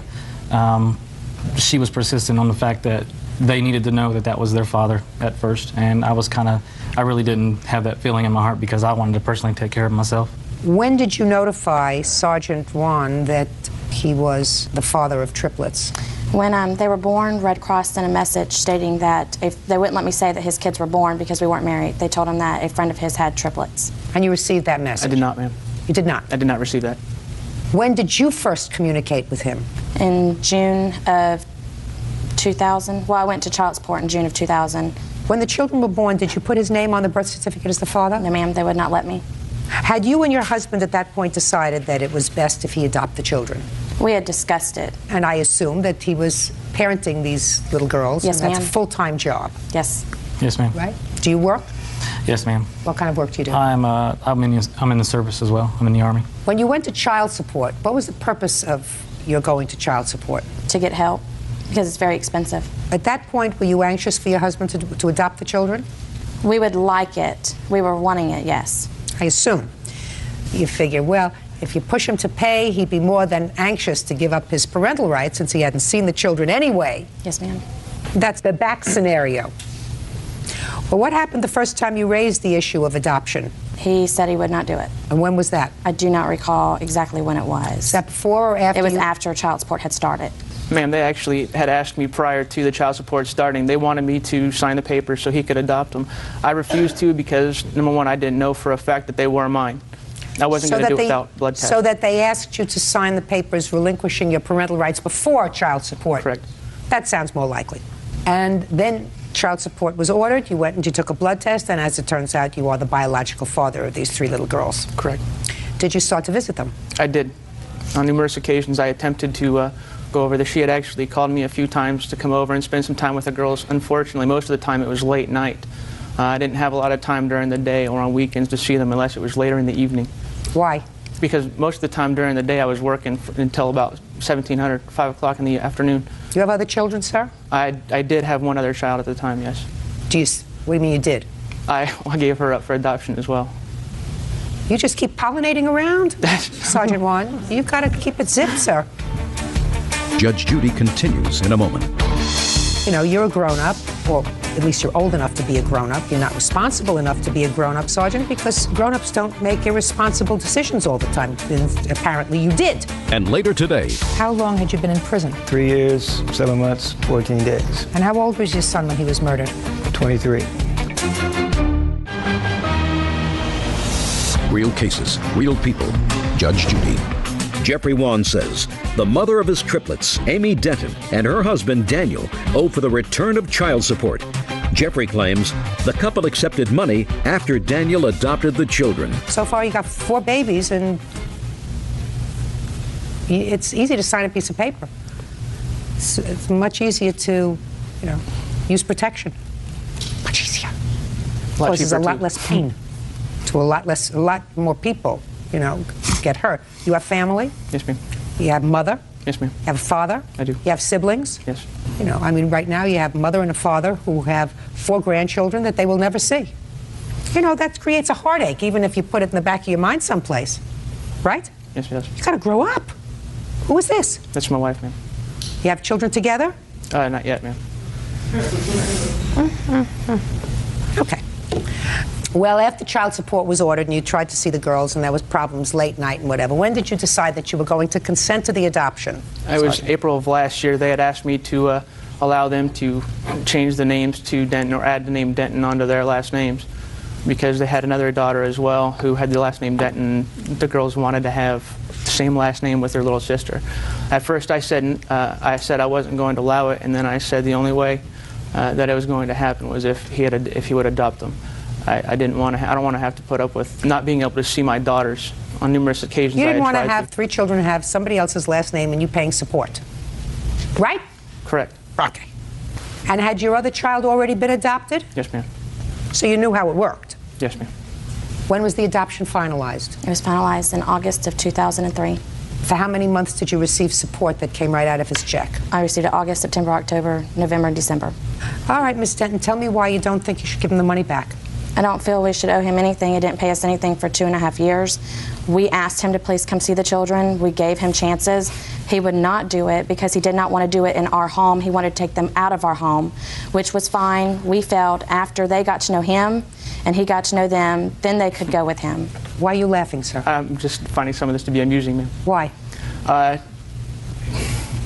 The way that she said that I never wanted to go see I never wanted to see them. I never attempted to.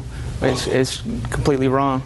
On numerous occasions I had tried to go see them, and most of the time they were with their grandparents or with their aunt and uncle or just out and about doing something where I wasn't afforded the opportunity to see them until later in the evening. Sergeant, you know, you are not a person without rights. And if visitation is something that you want, regularly scheduled visitation, you go to court and you say, I want a regular fixed period of visitation with my girls, and the court will set that kind of an order. But you can't stand there like a crybaby and say, well, she only let me see the children when it was convenient for her and she made it difficult for me. You know, you're a grown-up, or at least you're old enough to be a grown-up. You're not responsible enough to be a grown-up, Sergeant, because grown-ups don't make irresponsible decisions all the time. And apparently you did. Mrs. Denton, what I'm gathering from the two of you is that from the time the two of you met while you were pregnant, it was your hope, and your hope, sir, that you were going to be raising these girls as your own, and he wasn't going to be involved in your life. Yes. So that you did not pursue the issue of child support for several years. Yes. You were trying to see if you could get rid of him, you know. The longer he abandoned his responsibility and the fact that he had 3 children, the easier it would be for you to terminate his parental rights, free the children for adoption, and allow your husband to adopt them, which is really what you wanted. Yes, ma'am. So you have to return the money. I mean, you got what you wanted. And you knew that you shouldn't have taken this money after the adoption was finalized. When were you notified that the adoption was finalized? Not until December. Well, as of August of 2003, this gentleman, the pollinator, had no legal obligation to support these girls because you and your husband got exactly what you wanted, which was you got him out of your life. You don't have to worry about him coming to visit, speaking with you. You don't have to worry about making decisions with him. He's out of your life. And you knew that you had no right to keep this money, so you could have sent it back to him. You chose not to do that. Well, that's the wrong thing to do. You know, if you're cutting the cord, you cut the cord, and you don't accept the money. And you didn't ask for any money until 2000. Anyway, judgment for the plaintiff in the amount of $2,400. I assume that these are the only 4 children that you have. Is that right? These are the only 4 children that I have, yes, ma'am. Perfect. That's all. You're going to think about that, aren't you? I have one on the way. Good. This one I assume you're going to stick with and support. Yes, ma'am. Good. That's all. Thank you. Good luck. Parties are excused. You may step out. I felt like I was being taken advantage of. They were just collecting the money from me that I couldn't do anything about. He knew from the beginning. He blew me off, basically. I can't say that I was always the best person, but at the same time, I don't think I was irresponsible. We would invite him to our home to see them, but he wouldn't because it wasn't the way he wanted it. I think that he tried really hard on trying to see the girls, and they made it absolutely impossible. Having to explain to the girls when they get older that we tried, and he chose not to be part of their lives. And now the next case. All parties in the matter of Young versus Thomas. Step forward. Plaintiff Sarah Young is suing her deceased son's father, Bill Thomas, for his share of the funeral. Sarah says their son was murdered outside a convenience store. You and Mr. Thomas had a son together. That's correct. That son, unfortunately, according to what I read in your complaint, was murdered. Right. And there was an insurance policy. That's correct. And the insurance policy was divided in half. Yes. You received half, and Mr. Thomas received half. That's correct. At the time that your son was murdered, you were in prison, Mr. Thomas, is that right? That's correct. How long had you been in prison? 3 years, 7 months, 14 days. And how old was your son when he was murdered? 23. You know the date of his death? Yes, I do. What was that? January the 10th, 2004. Now, what kind of an insurance policy did he have, Miss Young? He worked for UPS, and he had a life insurance on the job. And how much was the life insurance policy, the value that was paid? It was $24,300. And you received $12,000? Yes, I did. And Mr. Thomas received $12,000? Yes, he did. Is that right, Mr. Thomas? That's correct, Your Honor. Okay. How much did the funeral cost? The funeral was about $9,000. And you want him to pay for half of the burial, which would be about $4,500. Okay. And what do you say about that, Mr. Thomas? Well, the funeral is not an answer, Mr. Thomas. Yes, ma'am. The funeral only costs $3,484. You can prove that? Yes, ma'am. Let me see it, please.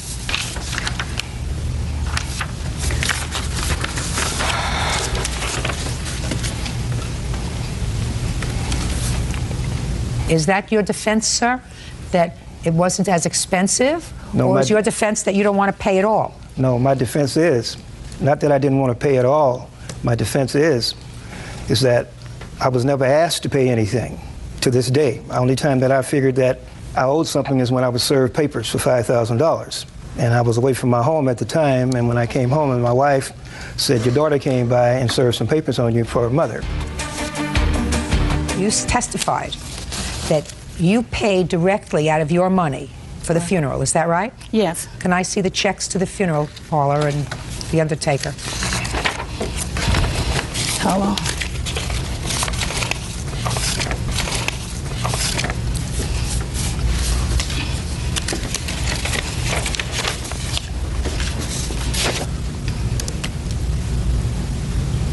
And how did you pay them, by check? Yes. Can I see the checks, please? I don't have the checks because I went through the credit unit and I didn't know I had time to get the copy of it. You had plenty of time, madam. These were in January of 2004. What I meant, the reason I didn't have time to get the check when I decided to file, because first I was just going to let him walk away with the money and just go on about my business and take the pains in a different way. So after he started getting small with me and talking to me, you know, any type of way, I said, you know, I'm not going to let you get away with that. I spent 23 years old, 23 years climbing a pole, crawling on the house, taking care of my child. And then when he got killed, all you did is walked over and got half of the money. And I will not let you get away with that. And that's why I filed. Okay, now, just Miss Young, but you have to understand, your claim is for half of your son's funeral expenses. Right. Now, Mr. Thomas is under no legal obligation to pay you half of your son's funeral expenses. Okay. I'm not saying he doesn't have a moral obligation, but this isn't a moral court. This is a law court. So he has no legal obligation to pay for the funeral. But assuming today, okay, Mr. Thomas says to me, I would pay for half. That's the right thing to do. But you don't have proof of what you paid. And I'm asking you why. I didn't burn the check. Well, I can't help you, madam. Okay. If you come back, if you want to dismiss this case without prejudice and come back and show me proof that you've paid, that's fine. But that's only if Mr. Thomas will agree that if she has proof that she actually paid for this funeral, you say she did not. But if she has proof that she actually paid, are you prepared to pay for half? Yes, I'm willing to pay for half, Your Honor. Perfect. Thank you very much. Your Honor. That's it. Parties are excused. You may step out. Yeah, it's case number 570 in the matter of Delay versus Peterson. Thank you. You're welcome, Judge. Parties have been sworn in. You may be seated. Ladies, have a seat, please. Ms. DeLay, you and the defendant were friends throughout high school, and no quicker way to destroy a friendship very often than to become roommates in college. Two of you decided to share an apartment together. You signed a lease to a 2-bedroom apartment. It didn't work out, and you both moved out. Correct. You paid the transfer fee, allowing each of you to move into a 1-bedroom apartment. You want Ms. Peterson to be responsible for half of that transfer fee, plus part of the cable bill that you say was in your name. Yes. Ms. Peterson says that your behavior and things that went on in the apartment made it impossible to stay there. She says that you wanted to move out, so you pay the transfer fee. And as far as the cable is concerned, she says you put a password on there that precluded her from using the internet and cable. She has no intention of paying it. She's counterclaiming for some nonsense. She wants you to return all the rent she paid because she didn't have a good time. Well, that's about what it is. So that's ridiculous. But I'll let you explain it to me in a very short period of time. Okay. Okay. When did you move into the apartment? We signed the lease July 8th, and I moved in July 8th. And Ms. Peterson moved in 2 months later? Correct. Okay. When did you sign the transfer agreement? I don't have the exact date, but it was end of January. I moved into my new apartment, I believe, end of January, early February. All right. So that Ms. Peterson lived there September, October, November, December. And when did you move out? I moved out on the 16th of January. Now, you're going to explain to me, Ms. Peterson, why you are not responsible for 1/2 of the transfer fee that permitted the two of you to go your separate ways. You were both unhappy, correct? Yes. Both unhappy. You explain to me why you should not be responsible for half that transfer fee. Okay. Back in July, in the summer, Veronica expressed to me that she wanted me to find a new roommate to cover her half of the lease. And I went forward with that, and I found a roommate. In July? In July, before we were even living together, because of the cable internet bill, because I said I wasn't going to pay it. Because I didn't need it. I don't watch TV, and I had friends who were moving upstairs who said I could use their internet or I could go down to the common room where they offer it for free. So I found a roommate, and in the end of August, the first weekend before school, I spoke to Veronica, and she said, "Oh, I'm not moving out anymore." So and in September you stayed? I did, because I had no Fine. choice. Fine, you stayed. Right. But things were not good. No. In November, I moved most of my things upstairs to my friend's apartment, and I was hardly ever at the apartment. If I was, I locked myself in my room because I didn't feel comfortable with her and her boyfriend being there all the time. I was scared, and I felt harassed and threatened by her. Listen to me. Then you should be very happy that she said, let's sign off on this lease and it'll cost us each $600. Well, and then we're out of each other's hair. Well, at that point, I was so frustrated with everything I had been put through that... Get unfrustrated. Get unfrustrated and grow up. It wasn't good. It wasn't a good situation. Well, can I say something? Yeah, say whatever you want to say. My mom and my father and I all discussed commuting because we didn't want to give Veronica any more money. I had paid for her boyfriend to sleep over multiple times. I was never there. Listen to me. It was like having a third roommate, though. I don't care. Listen, your parents care if you're unhappy. Right. Your parents care. Courts don't care if you're unhappy. Mm-hmm. Courts don't care if you don't like her boyfriend sleeping over. They don't care. Well, there's a clause in the lease that says that no person can stay more than 14 nights, and I kept track on a calendar, and it exceeded the 14 nights, and we got a possible eviction notice from it. Your Honor, Just a second. Okay. All of that suggests to me that you should be very happy to find a new place all by yourself. I wasn't even living there, though, at that point. That's your choice. Right. That's your choice. What do you want? I wanted to say something on Elizabeth's defense, Your Honor. That? I'm her mother, and on December 16th, my husband and I went into the Peninsula. We hooked up the cable and the TV and the DVD player. And because Veronica would no longer just let a me use second. hers. Right. Elizabeth wasn't able to use it. We went downstairs and we met with the Peninsula management, and we wanted Veronica to sign off the lease. That's what we needed, so we wouldn't be responsible for the apartment any longer. And what we were going to do was have Elizabeth commute. So there was no reason for us to pay a transfer fee. But Veronica is the one that wanted to move out. She wanted her own apartment. And yes, we did want that too. Your daughter wasn't staying there. She wasn't staying there because she was unhappy. Either she breaks the lease or she signs a transfer agreement. Those are the options. But that was the option for Veronica, too. She could have broken the lease. Just to say, she could have. This is a much better thing to do, rather than breaking the lease, to sign an orderly transfer agreement so that the landlord doesn't say, I'm stuck because they broke the lease, What I want to do is I want to move into another place. This is what it's going to cost. Otherwise, I'm on the hook for the entire year lease from January until the following June. But I didn't trust that Veronica would do anything. She hadn't done it in the past. I don't care what you trusted. Right now, it's a fait accompli. It's done. Your daughter is responsible for half the transfer fee on the apartment. There's no issue with regard to that. The only issue that I have for you, Ms. DeLea, is did you have a password or any device that precluded the defendant from using the internet and or cable? I had a password. Just a second. That's either a yes or a no. On the internet, yes. Did she say to you at any point, I'm not interested in cable? She told me in November. That's either a yes or a no. In November, yes. What month's cable do you think she's responsible for half of? September through January. She's not. Okay. She's not responsible for any of those. Your Honor, she disconnected my cable in December, and even though I was still paying for it, prevented me from watching it. I don't care. There has to be a contract. There has to be an agreement. Your Honor, I have Listen to me very carefully. Yes, ma'am. There has to be a contract and an agreement. I have one. For I whom? have an email, her writing that she would be responsible for half of all the cable and internet and electric bills. Just a second. Did you tell me that you put a password so she could not use the internet? There was a password on it originally, but... Excuse me. I'm asking your daughter a question. Sit. You too. Real cases, real people. Judge Judy. Veronica DeLea says her former roommate, Elizabeth Peterson, owes for cable bills and an apartment transfer fee. Elizabeth is countersuing for the return of rent and harassment. I'm asking whether she told you she wasn't going to use the internet and you put a password on there that precluded her from tapping into the internet in your apartment. I was required to put a password on the internet from the beginning, so yes, there was a password. Did she have it? No, ma'am. Then she's not responsible for it. Okay. But she's responsible for half the transfer fee. I just have... Put your hand down. Okay. Stop being a baby. That's what you're responsible for.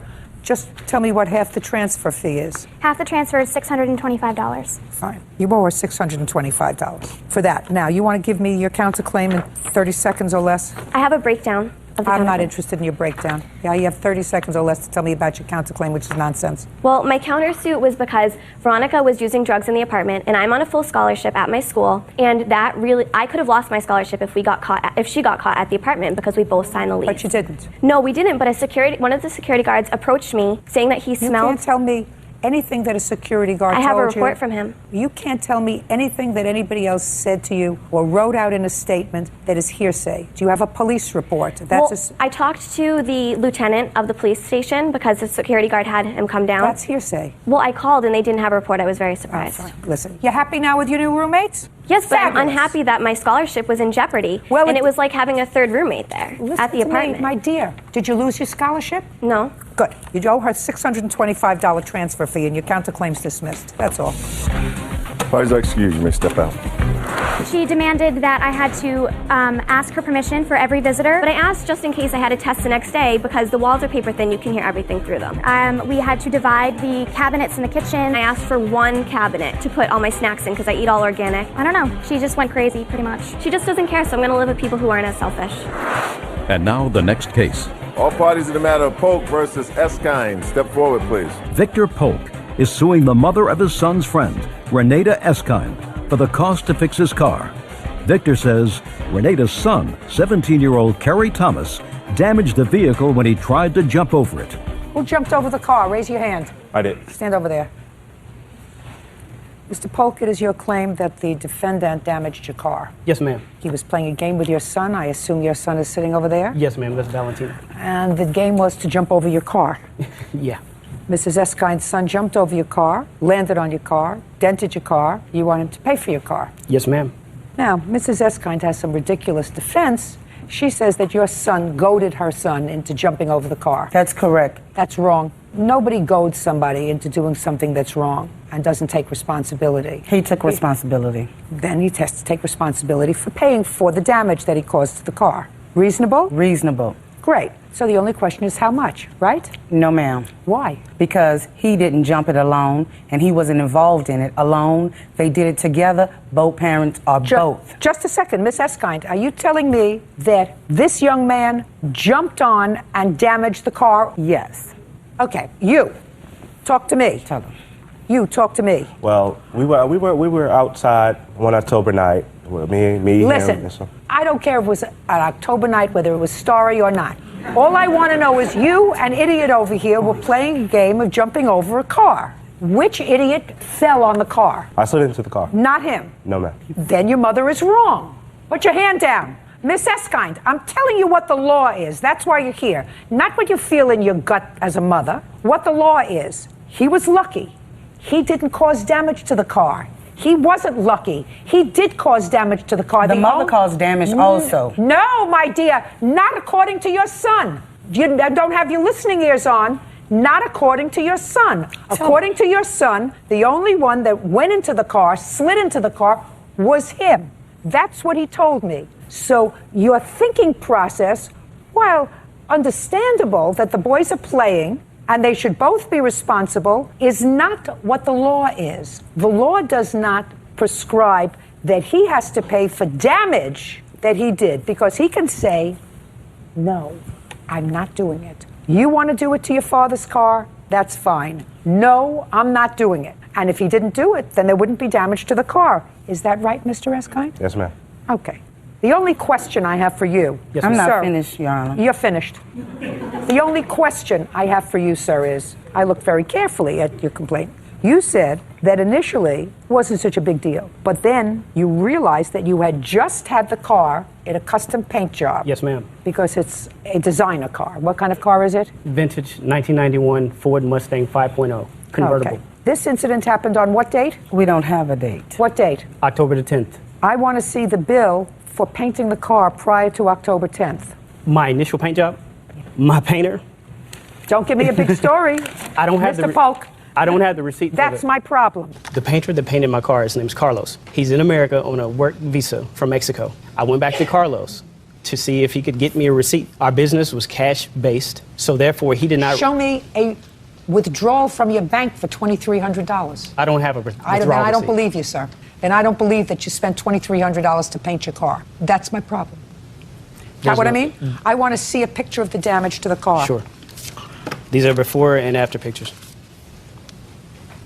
If you take a look at the paint job on that car, you'll see that it's an immaculate paint job. It may be an immaculate paint job, sir. You should have gotten me a receipt. Why is it in the front yard? Just a second. I'm not speaking to you. I was showing it off. Put your hand down. I'm proud of my car. Why is it in the front yard? Well, this whole fender has to be painted. There's no question about that. And it has to be fixed. There's a dent in it. Now I'll see your estimates to fix it.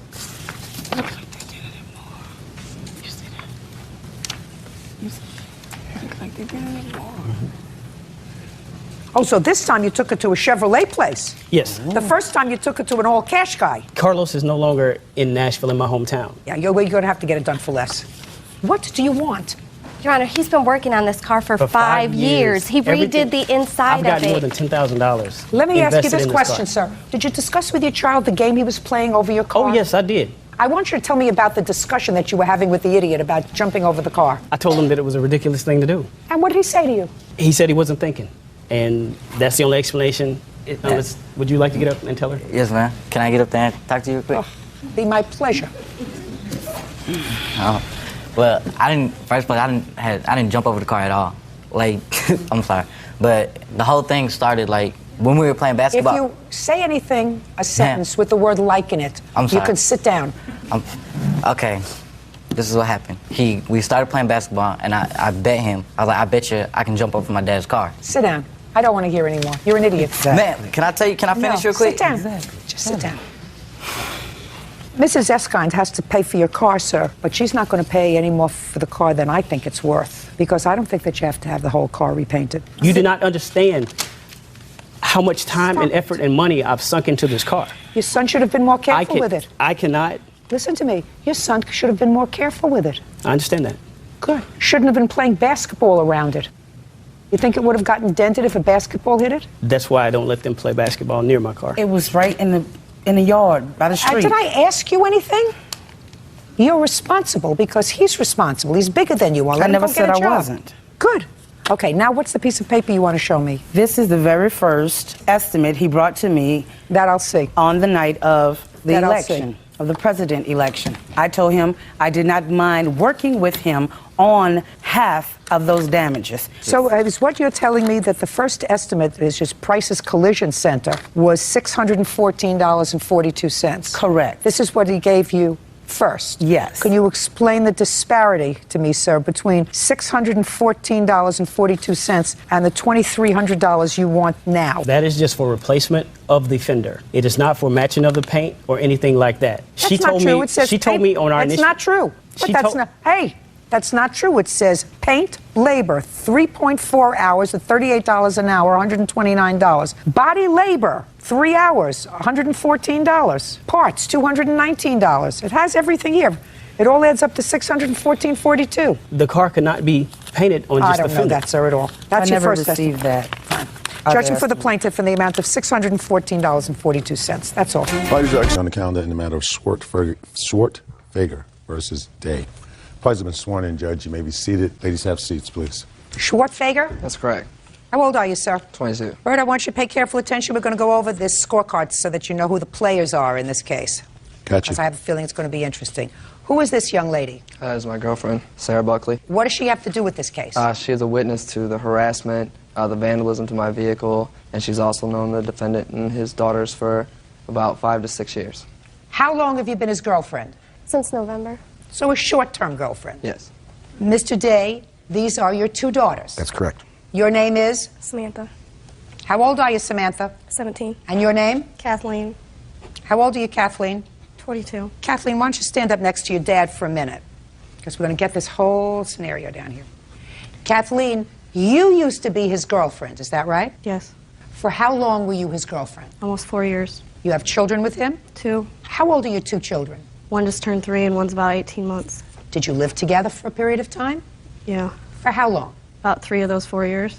And how old were you when you started to live with him? 18. Now you can sit down. Thank you. I may come back to you, but right now you can sit. This is what your lawsuit's about, William. According to you, you were being a good Samaritan. And at some point, you took in Mr. Day's younger daughter. That's correct. Into your home because you say she was having some trouble with her dad. Both parents, Your Honor. Both parents? Yes. Now, at the time that you took her into your house, were you still living with Kathleen? No, I wasn't. So Kathleen wasn't living with you anymore with your 2 children. She had left you. You had parted ways. Right. But Samantha came to live with you, and at that time, Samantha was 16. That's right. Mr. Day didn't like that. Not at all, ma'am. You didn't like what happened with your first daughter, That's correct. and you for sure didn't like what happened with your second daughter. That's very correct. So what did you do, Mr. Day? Well, Mr. Shortfigure hit Samantha in the mouth. After she was living with him? Yes. Okay, let's stop there for a moment. What date did your daughter leave your home? April 13th. Of 2003? Yes. It wasn't my home she was, though. She was still with her mother at that time. You and her mother are separated? Yes. In any event, this is what your lawsuit is about, William. The lawsuit says that Mr. Day filed false charges against you for child endangerment, protective orders, causing you to have to hire an attorney, legal fees, and everything that he said about you was false, and you want to be compensated to the tune of $1,954. That's correct. Mr. Day, just for good measure, says, well, he wants some money too because you caused him to lose work and attorney's fees because he had to hire an attorney in order to get certain orders reinstated. He wants some money. I think most of what he wants is satisfaction. Yes, ma'am. Okay.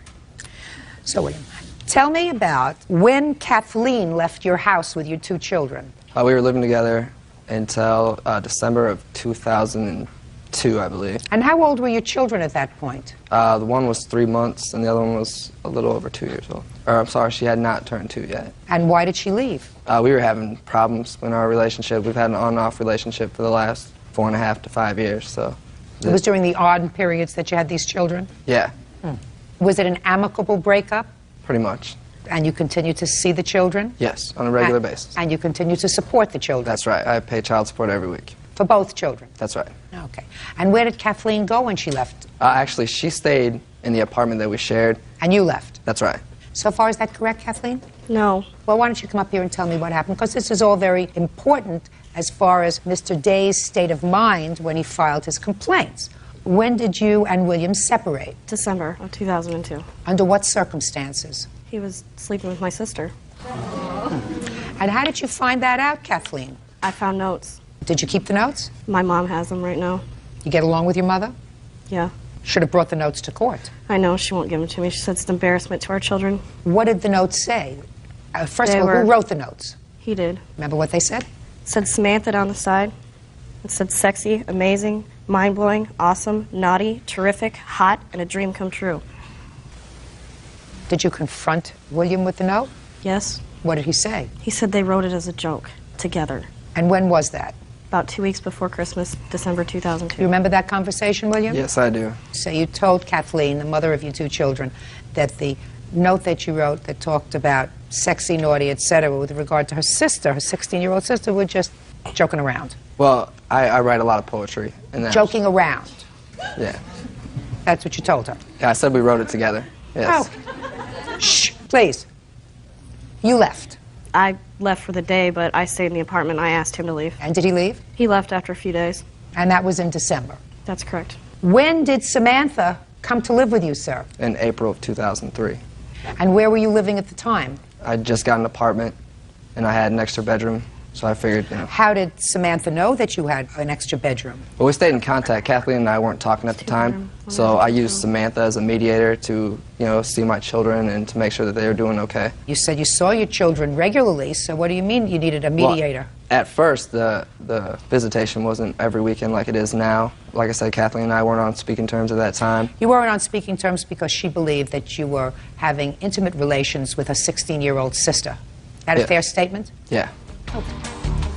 Judge Judy continues in a moment.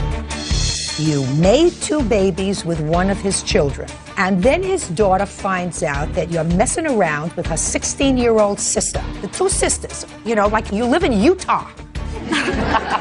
And later today, you were together. You went on vacations together. You slept together, intimately involved with each other for all that time. Right. Get a life, sir. real cases, real people. Judge Judy. William Joe Schwartfager says his ex-girlfriend's father, Warren Day, owes for attorney fees and harassment. Warren says after William broke up with Kathleen, he had an affair with her 16-year-old sister. Now tell me what Mr. Day did with regard to his 16-year-old daughter moving in with you. Nothing at first. Samantha and Mr. Day weren't on speaking terms when it first happened. She was living with her mother. That's right, and she was having problems with her mother. She was, living in and out of her friend's house, running away from her house, not going to school, stuff like that. Between December and April, did you see Samantha? We met up a couple times. The answer is yes. Yes. How many times would you estimate you saw Samantha? About once a week, maybe. Could it have been twice a week? It wasn't like everyday basis that she was over at where I was at, but... I didn't say every day, William. You said once a week, and what I said to you is, could it have been twice a week? It might have been a couple weeks that she came over more than once, yes. And when she would come over, would she stay for an hour or two? She'd stay for a couple hours. And what would you do when she came over? We'd hang out with the kids, talk about when the next time I get to see them, where we were going to meet to get the kids and everything else, so... When did Mr. Day file the first of his protective orders? In July. You have a copy of it? Yes, I do. I'd like to see it, please.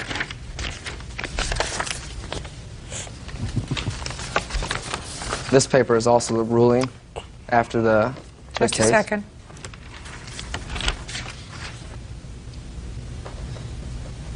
So he filed a protective order indicating that in July you hit Samantha in the mouth. That's right.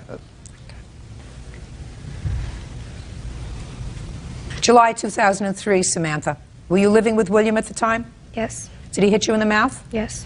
Under what circumstances? I came home and him and his friends had been drinking and we got into an argument. At that time, we went into the bedroom. He took me into the bedroom. His friends stayed in the other room and one thing led to another. He actually picked me up, threw me into the table, and that's how I busted my lip open.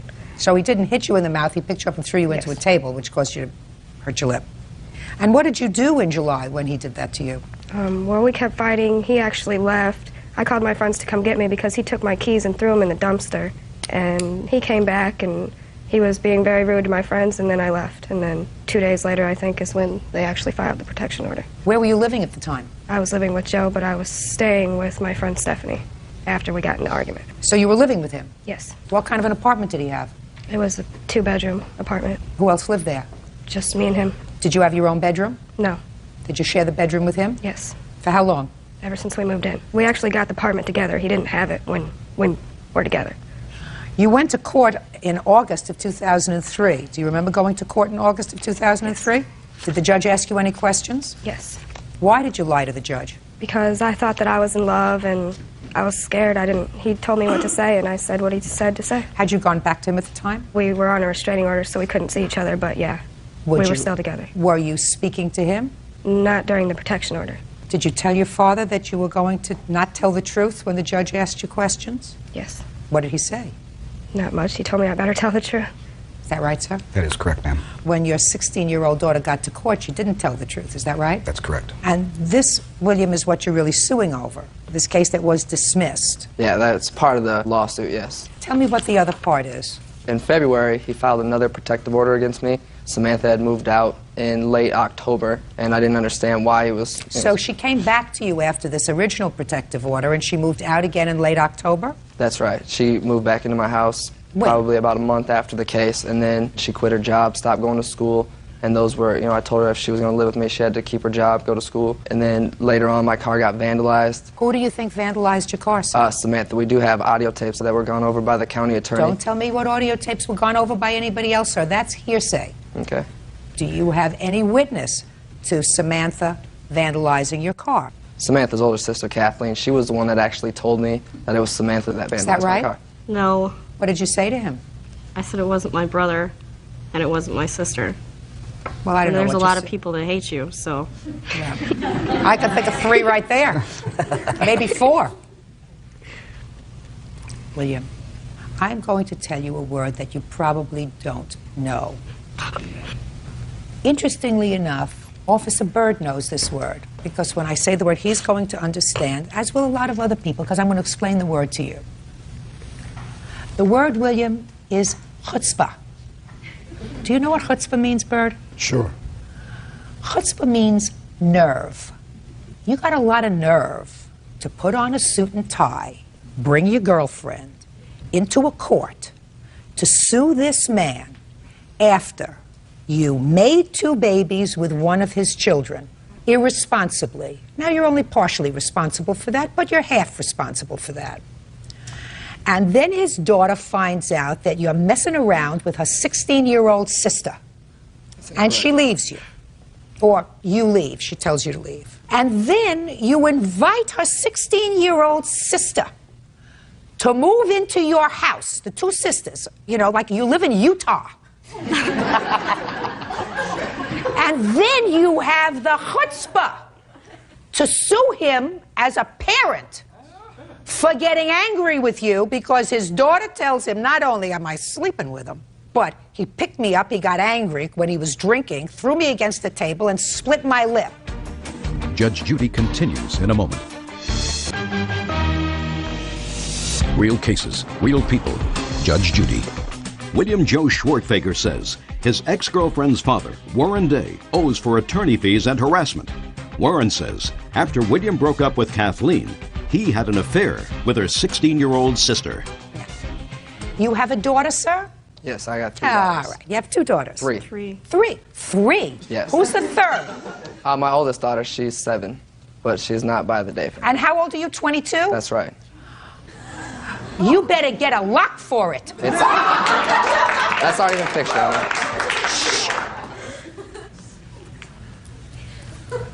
William, I don't want to look at you for another second. Your case is dismissed. Mr. Day, have you gotten the satisfaction that you wanted? Yes, ma'am. You don't need a counterclaim, do you? No, I don't really know. Very good. Thank you very much. Goodbye. Parties are excused. You may step out. It's been hard. It's been hard for me not to do something else besides go to court on it. It really has. I was just trying to get the attorney bills that Mr. Day has racked up on my behalf, you know, cleared up. This man has been like a dingleberry on my butt. It didn't destroy any credibility. It's another day. He doesn't think about other people's feelings, how he hurt me, how he hurt her, and how he's probably going to hurt Sarah, too. She was like a little sister to me the whole time. You could talk the panties off a nun. The girl that's with him right now, Sarah Buckley, Is my best friend. and used to live in my house as my 3rd, like, adopted daughter. So he's on the 3rd one now. Yeah.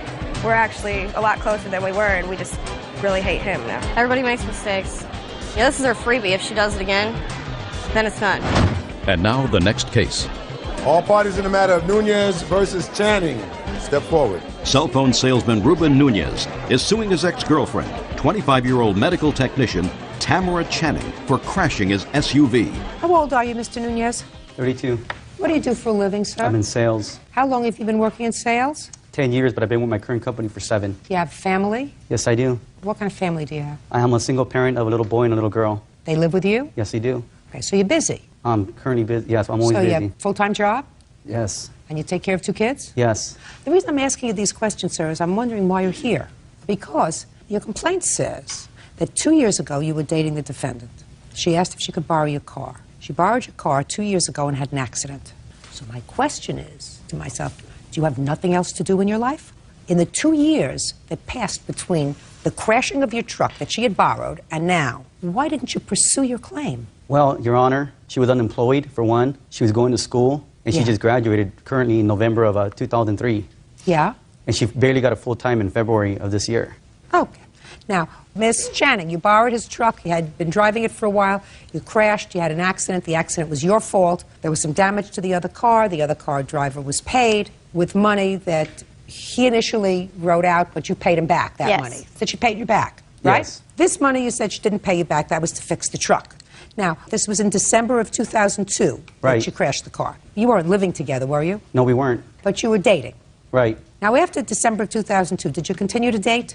Yes. Was your dating relationship a heavy dating relationship? Yes, were you heavily involved? Yes, we were. We were boyfriend and girlfriend. Were you intimately involved? Yes. And when did that relationship end? It ended in January of this year. So between December of 2002 and January of 2004, you were together. You went on vacations together. Right. You slept together. Right. Intimately involved with each other for all that time. Right. Get a life, sir. Get a life. Judge Judy continues in a moment. Listen to me. If somebody owes you money, you pursue that claim immediately. If the relationship hadn't terminated in 2004, you wouldn't be here today. Is that right? Incorrect. No, you would not be here today. If the relationship proceeded and you married the defendant, which I assume was your intention and her intention, if you were boyfriend and girlfriend, that it was going to go into a formalized relationship. And if that had happened, we wouldn't be here today. And the only reason you're here today, sir, is because you're annoyed with her, relationship's over. You say, now I want the money from 2 years ago when you had an accident with my car and it cost me $900 to fix it. Get a life, Mr. Nunez. Versus Frazier. Parties have been sworn in. You may be seated. Ma'am, have a seat, please. Miss Alligood, Mr. Frazier, according to what I read in your complaint, was your former boyfriend? Yes. And you have a child together? Right. You also lived together for a period of time? Correct. And it is your claim that after you decided to separate, you had an agreement with him that he would share all of the child care expenses with you. Right. And he did so for a while and then stopped. Correct. Now, he has never been adjudicated the father of this child in any court, so you do have an appointment, according to your complaint, in the family court to have an order of support entered. Correct. But he has not paid you in some time, and you want him to pay what he promised to pay, which is half the child's expenses. Correct. Mr. Frazier says that he tried to do the right thing, that you did have an agreement with him. Yes, ma'am. And the agreement was that he would split right down the middle child's expenses. He did do that for a while, but then he says that you stopped letting him see his daughter, and that also was part of the agreement, that he was going to see the child a certain number of days. You stopped letting him visit the days he was supposed to. He stopped paying. When you start letting him visit, he'll start paying. Yes, ma'am. And he's counterclaiming because he says that you're angry that he's got a new girlfriend and you've been harassing him. That's smart. Go find out. When did you live together, Miss Alligood? I moved in about July of '02. And how long did you stay together? We were off and on for till May of '04. When was the baby born? March of '03. Now let's get to this agreement that you had with regard to support. Okay. You do understand, Miss Alligood, that until Mr. Frazier is legally declared the father of this child, he doesn't have any legal responsibility. The only way he does have a legal obligation is if the two of you made a contract. Okay. And that contract can be a verbal contract, that after you separated, he would pay half, which according to both of you, he did. Okay. The issue is whether you breached the contract by not letting him see his daughter, because that was also, according to both of you, one of the terms of the oral contract. He got to visit spend a certain amount of time with his daughter, and he was going to pay half of her support. He says you stopped letting him see her. Why did you do that? Every time I called over there to speak to her, he always had friends over. They were drinking. I didn't want my daughter in that environment. I know when we were together, he was drinking every night, and when I left, he was always drinking. So, Miss Alligood, when you made this arrangement with him to visit, according to you, when he lived with you, he drank every night. Right, but when she went over there, I never seen him really drink toward the beginning, and then all of a sudden he started hanging out with his friends again, and he was always drinking, and I didn't like my daughter around that environment. So now what you're saying is, when he was living with you, he was drinking. Right. But then when he left you, he stopped drinking. No, he wasn't and then drinking he started as much. again. He wasn't drinking as much. Something doesn't sound right, my dear. When did the new girlfriend come into the picture? About 2.5 months ago, Your Honor. And when did the visiting stop? About 2 months ago, Your Honor. That's not true. Yes, it it was is. only 4 weeks ago. I have proof. It was only about 4 weeks ago. 4 weeks ago was what? When I found out that he was trying to get full custody of her. Oh, there you go. And I assume, Miss Alligood, that that is going to be entertained by the court. Who is going to be the primary physical caregiver for this child? Is that what's before the family court? I haven't even went that far yet, Your Honor. The only thing I've did so far, I actually went down and put myself on child support. I done filed the paperwork for it and to put You don't myself have to show on me that. papers. Did you have an oral contract that provided he would take care of half the child's expenses? Right. And he would see the child half the time? Right. And you stopped him from seeing the child half the time? Right. So he stopped paying support? Mm-hmm. That's it. Now, a court's going to have to decide once there is an order of affiliation, an order of support, and who's going to have custody and who's going to have visitation. He would have continued to pay you, which he had been doing since you separated, if you hadn't terminated his visitation. Can't do that. Now, you want to tell me about the harassment? Okay, on 6/19/04, I was having a get-together with some friends at my house, and Miss Alligood decided to come to my house, and I told her to leave. She refused to leave. I went back inside. She was outside blowing the horn constantly, just blowing it, blowing it, blowing it. I go out front to tell her to leave. Where was the baby? She wasn't with her at the moment. She was left her at somewhere. I don't know where she left her at. She was with you.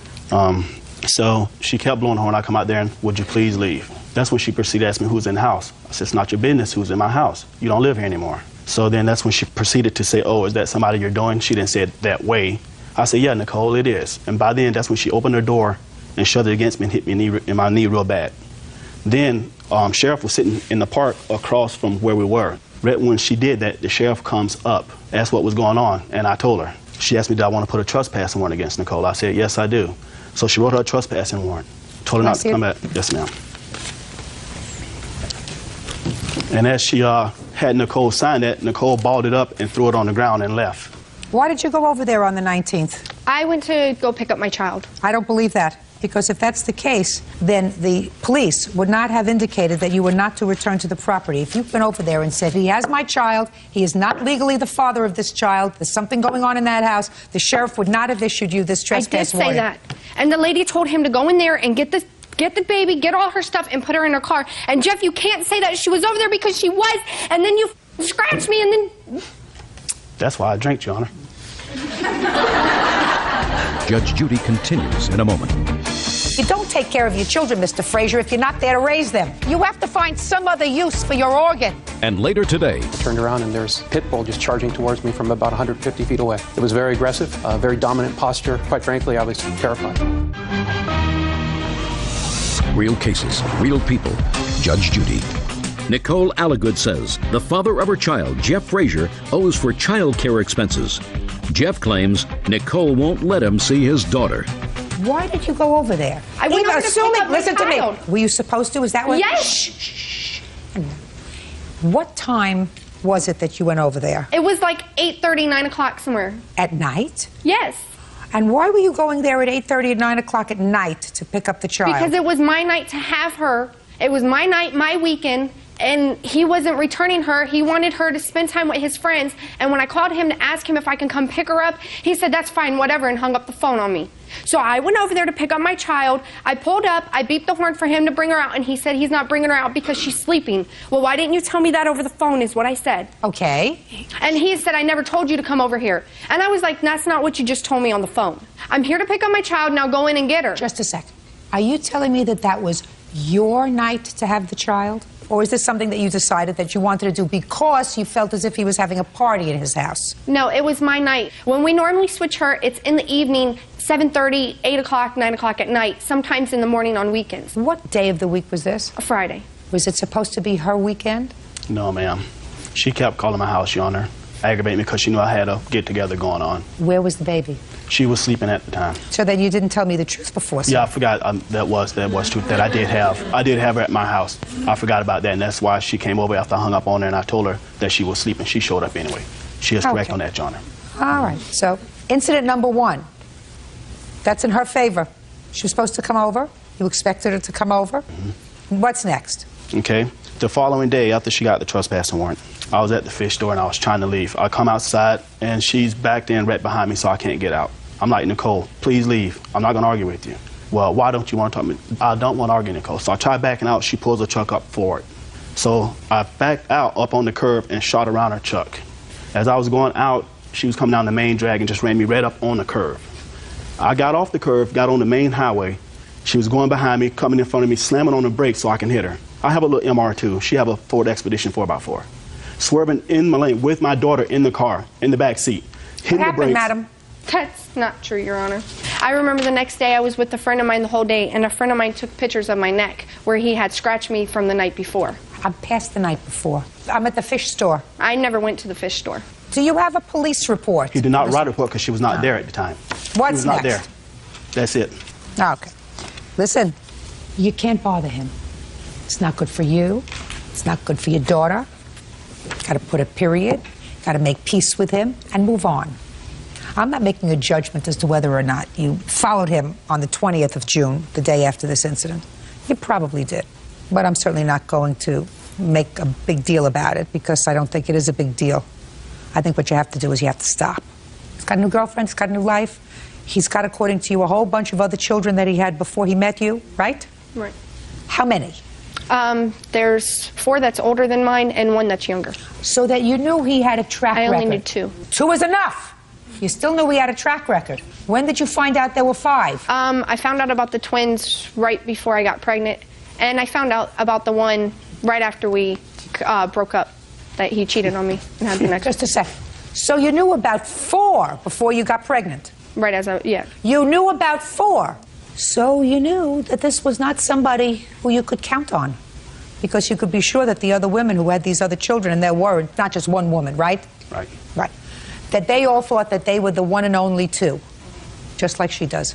No, I don't. That's not my girlfriend, Your Honor. I know. She's not my girlfriend. Perfect. She's the only smart one here. Well, I do take care of my kids, Your Honor. You don't take care of your children, Mr. Frazier, if you're not there to raise them. Well, I try to see them, but they don't let me see them. Mr. Frazier, you don't take care of your children if you're not there to raise them. You don't seed like you're a bee. You pollinate flowers and then move on. That's not being a father. Yeah, Do I make myself clear, sir? You have to find some other use for your organ. Your counterclaim, Mr. Frazier, is dismissed. No problem. That's all. Parties are excused. You may step out. Upset in part that I can't see my daughter when I want to like I used to be. He's not going to have a relationship with his daughter because he's going to choose not to. What the future holds now, I don't know. I actually would like to have a kind of open relationship to where if he wants his child, he can come get her, but I don't think it's going to happen. And now the next case. All parties in the matter of Dinatelli versus Simonson, step forward, please. Engineer Jay Dinatelli is suing fellow dog owners, 23-year-old Jessica Simonson and her father, Eric Simonson, for injuries to his hand and legs. Jay says he suffered leash burns when Jessica's pit bull attacked his dogs. Husband and wife? Father-daughter. Father-daughter. Never can tell. It's Hollywood. Whose dog is it? He was mine. What kind of dog was he? Staffordshire Terrier. That's a pit bull? Yes, ma'am. And how long did you have him? 2 years. Where is he now? I'm assuming he was given to another home after I released him to the SPCA when I had to move and get rid of him. You had to move from where to where? From the house I was living in into a different house, which did not allow me to keep him. So you don't know where he is? Correct. How old are you? 23. What's your father doing here? He's property owner where the incident happened. Okay. So you're walking your dogs on a leash. Yes, Your Honor. And out from nowhere comes a pit bull. Yes, Your Honor. You were injured. You want to tell me how that happened? Sure. As you know, I was walking my dogs on the levee, and suddenly my dogs alerted to something in back of me. I turned around, and there's a pit bull just charging towards me from about 150 feet away. It was very aggressive. It ran straight up to my dog's tail, straight in the air, very dominant posture, and quite frankly, I was terrified. I yelled at the dog to go home, paid no attention to me. About a minute later, I saw Miss Simonson emerge. She yelled something at her dog. The dog paid no attention to her. I yelled at her to control your dog, and at that point, she strolled towards us, which I found kind of amazing that she wasn't sprinting down the levee. She grabbed for the dog on 2 or 3 different occasions, and every time she reached down to grab her dog, it would scoot away, and in the scuffle, the leashes got wrapped around me, and that's how I got my injuries. Tell me about your injuries. The injuries were both to my hand and to both of my legs. They were burn-type injuries produced by the retractable leash. I've got photos of them if you'd like. I'd like to see them. I was wearing walking shorts at the time, so both of my legs were bare. The worst injury was the injury to my pinky finger, but they were all pretty bad injuries. Caused me a lot of pain for a week, and the injury to my hand took a full month to heal. I have a permanent scar right now. Can I see it, please? Step up.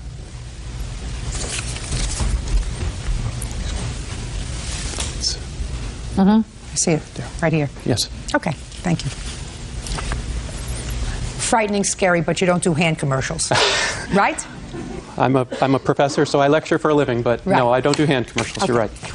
One of the other things I was interested in is that you indicate that when you made an investigation, you discovered that this was not the first complaint of this dog being out unattended. That's correct, Your Honor. You have any proof of that, sir? Yes, I do. When did this incident happen?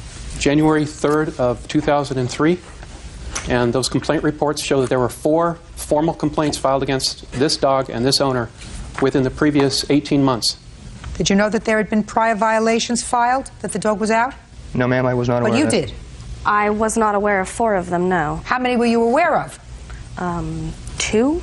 2's enough. This dog hurt somebody else in the same kind of circumstances. White pit bull jumped the fence this morning. The complainant fell back and injured back trying to keep the dogs apart. I was in LA at the time. Who cares where you were? All right, I'll hear you. My version of what happened was I let my dog out to go to the bathroom. What do you mean you let your dog out to go to the bathroom? I opened the sliding glass door to let him out into the backyard. How many violations had you had at that time? 2, according to you? That I'm aware of, yes. I don't care what your version is. You just answered your own question. You just resolved this lawsuit. This lawsuit says that you were negligent, careless, and as a result of that, he was injured. Don't you get it? You knew you had a dog that twice caused other people to call and register complaints, and instead of putting your pants on and putting the dog on a leash, you opened the door and let him out.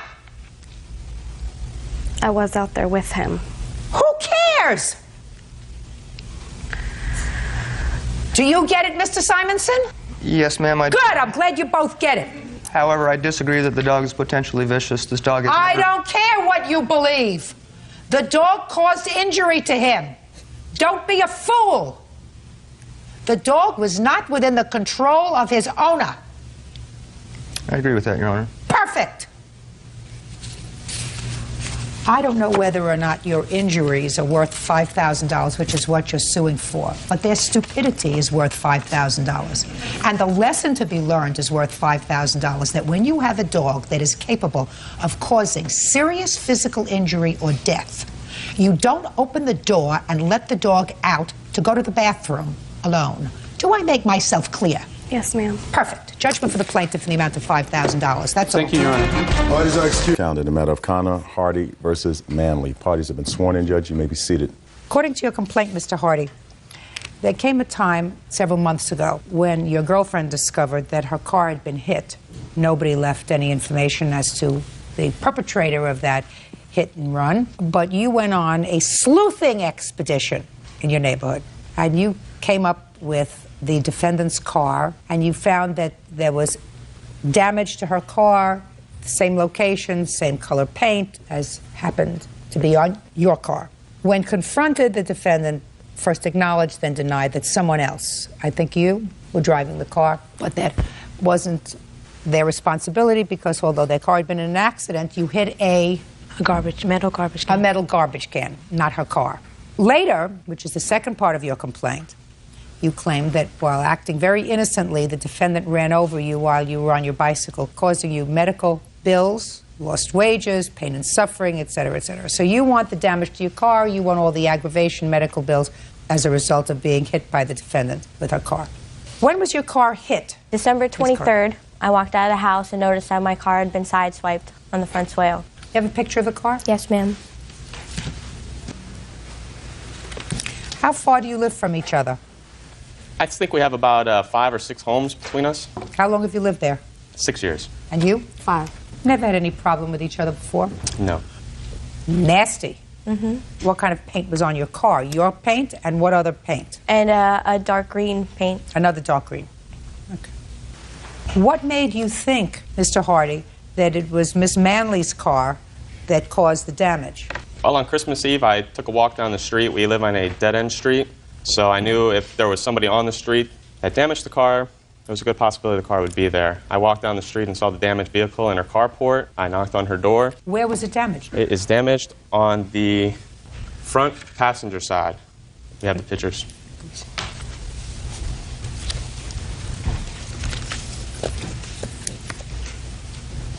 It's on the side of the car. Jill's car is parked on the swale with traffic.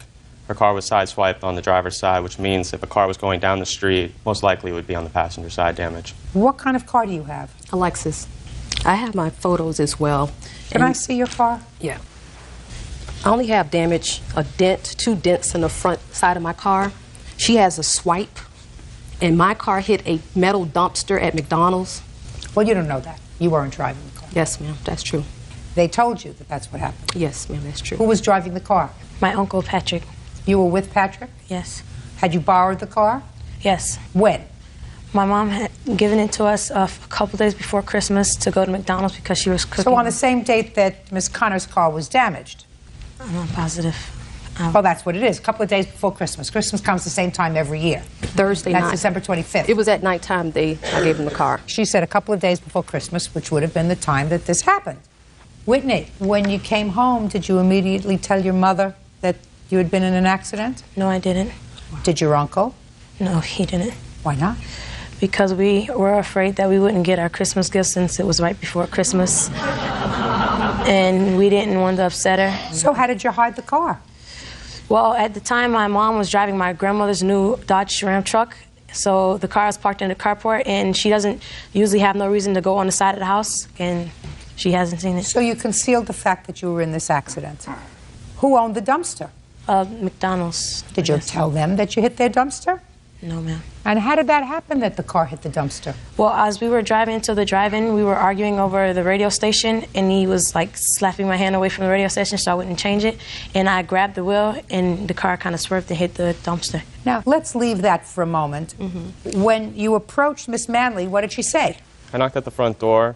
I asked her, had her car been in an accident with my car on the street? She told me she had not driven the car in 4 days. I knew nothing about it. I asked her to come outside and look at her car. Was she surprised? Oh, she was very surprised to see the damage on her car. Called Whitney to the carport door. She asked Whitney if Whitney had driven the vehicle. Whitney said yes, she had driven the vehicle. That's not true. Don't That's not true. Don't speak. Sorry. And that she had sideswiped my girlfriend's car on her way That to is not McDonald's. true. Listen to me. I'm sorry. Okay, I'm sorry, but that's You're not just- true. Okay. What do you think? I don't hear? I heard what you said, and I told you to be quiet. You're going to have an opportunity to respond to him. Go ahead. Whitney said yes, she had driven the car. She had hit Jill's car on the way to McDonald's. Stated that she was putting on her seatbelt at the time of the accident and had just swerved over and rubbed the car and was afraid to tell anybody. Whitney doesn't even know how to drive. Listen to me. It's my job to figure out who's telling the truth and who's not. Do you understand? Yes, ma'am. So what did you do? I told her that I would like to call the police. Patrice said this is not a good idea to call the police because Whitney is not covered by her auto insurance, and she would be more than happy to just pay for the damages if I brought her an estimate. She wrote down her name and phone number. Let me see it, please. I left that on the door. Listen to me. When it's your turn, you will speak. Okay, I'm sorry. This is her handwriting. Yes, ma'am. And you wrote down your name and phone number. Yes. And put it on his door. Yes. For what reason? Because I had to talk with her on what happened because she never said anything when he came. He asked her, I asked, did she know about an accident to her car? Whitney said no. Okay, after that point, she didn't say anything else. So therefore, while he was there, if I was going to write down all that information, I would have given him my insurance and other papers. No, that's not true, madam. Why? You usually don't get an opportunity for me to answer your questions, but I'm going to do it for you because you seem to be speaking out of turn.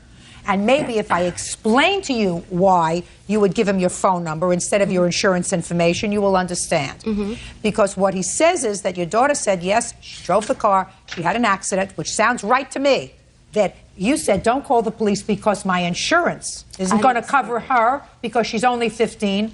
Give me an estimate and we'll pay for it. And you gave him your phone number. That's a logical explanation.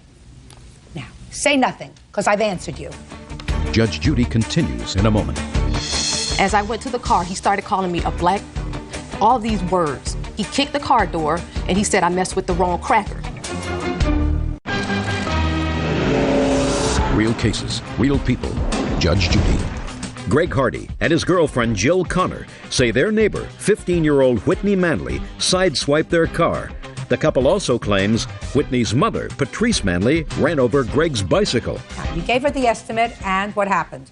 She said that the estimate is too much and that she wasn't going to pay for it, and she told me do what I have to do, and that was it. Did she come to your house with an estimate? Yes, she came to my house. All right. She said she knew it was me. Sorry. That's all. There would have been no reason for you to go to her house with an estimate unless she had said to you, bring me an estimate. Right? If her daughter had denied hitting your car and having an uncle hit some trash bin on the same day, there would have been no reason for you, unless you're psychotic, to bring her an estimate. Right? Now let us hop over to what you did later on the bike. Sunday, we believe January 9th, she brought the estimate down to Patrice. Patrice said she was not going to pay for it. It was too much money. Do what we have to do. We called the police officers back down because we have a hit-and-run report from the first incident. I'd like to see it, please. The officer went down there, spoke with Patrice, stated that since she agreed to pay for it... Don't tell me what the officer said. That's true. Okay. No, that's hearsay. I Okay. just want to see whether the report was made on the 23rd. When they went to McDonald's, it was on the 23rd that evening. Let me explain something to you, madam. I don't believe your daughter. I don't believe your daughter didn't drive the car and hit Jill's car. I believe that that's exactly what she did. And I believe that she acknowledged that the day that he... listen to me. I believe she acknowledged that to him. She did. And I believe the story that she's telling me now with hitting a dumpster in a McDonald's parking lot is a whole lot of who shot John. Because coincidences sometimes happen in this world. But if there's a more logical basis for what happened, I usually go with the logic rather than the serendipity. Let's move on to the bicycle, sir. We need to have our license tag number because we reported to Jill's insurance agency. They need to have the license tag or some information of Patrice to do a follow-up case. Patrice's car disappears for a length of time. I go for a bike ride on January 20th, the morning. I see Patrice parking in across the street. a field adjacent to her house. Listen to me. I don't want to hear an echo. Okay. She's parked in a field, catty corner to her home. I notice that she is running across the street to her door. I pedal down the road. I stop in the street. I said, Patrice, are you not paying for Jill's damages to the car? And Patrice stated, no, she will not pay for the damages. Are those the words that we used? At that time, yes. Okay, go ahead. Then I went over to her car, which was in the field, called Jill at work. Who owns the field? It's Broward County public property. Okay. Went to the car, called Jill and gave her the auto tag. Patrice was coming back to her car. Then we had a little bit of an altercation. Was the damage still on the car? Yes. Tell me about the altercation. Basically, we argued about who's going to pay for the car and why What she's did you denying. say to her, and what did she say to you? I stated that I can't believe she's not paying for the car. To do such damage while living in the same neighborhood is ridiculous to me. Why would a neighbor act like this? And I told her she was a liar, and she got into her car. What did she say to you? I don't remember her exact words, Your Honor. Did you call her any names? I called her a liar.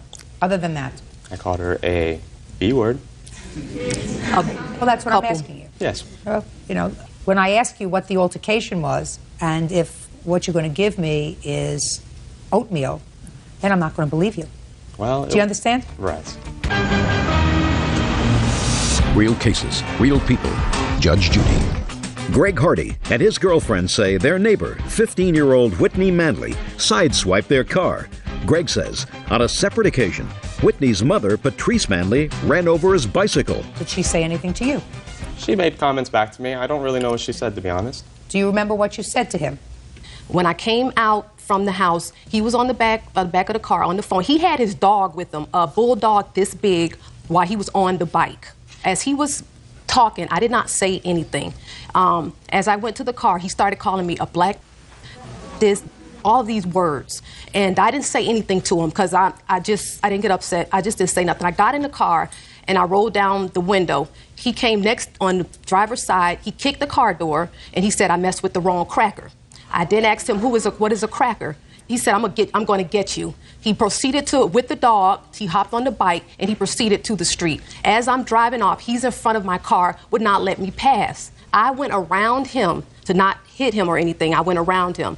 As I went around him, I don't know if the dog stopped or the bike stopped, whatever stopped, but his wheel was under my car because he was still trying to get in front of my car. And then as soon as that happened, when my back tire hit his back tire, he fell off the bike and I stopped right there. I didn't move, left it as is. He said, I got you now. I got you now. So I didn't say anything. I said, no, I got a good Negro lawyer, is what I told him. So he then picked up the phone and called the police. I as well called the police. 2 police came out to the scene, as well as the paramedics. Can I see the police report on that, please? Yes.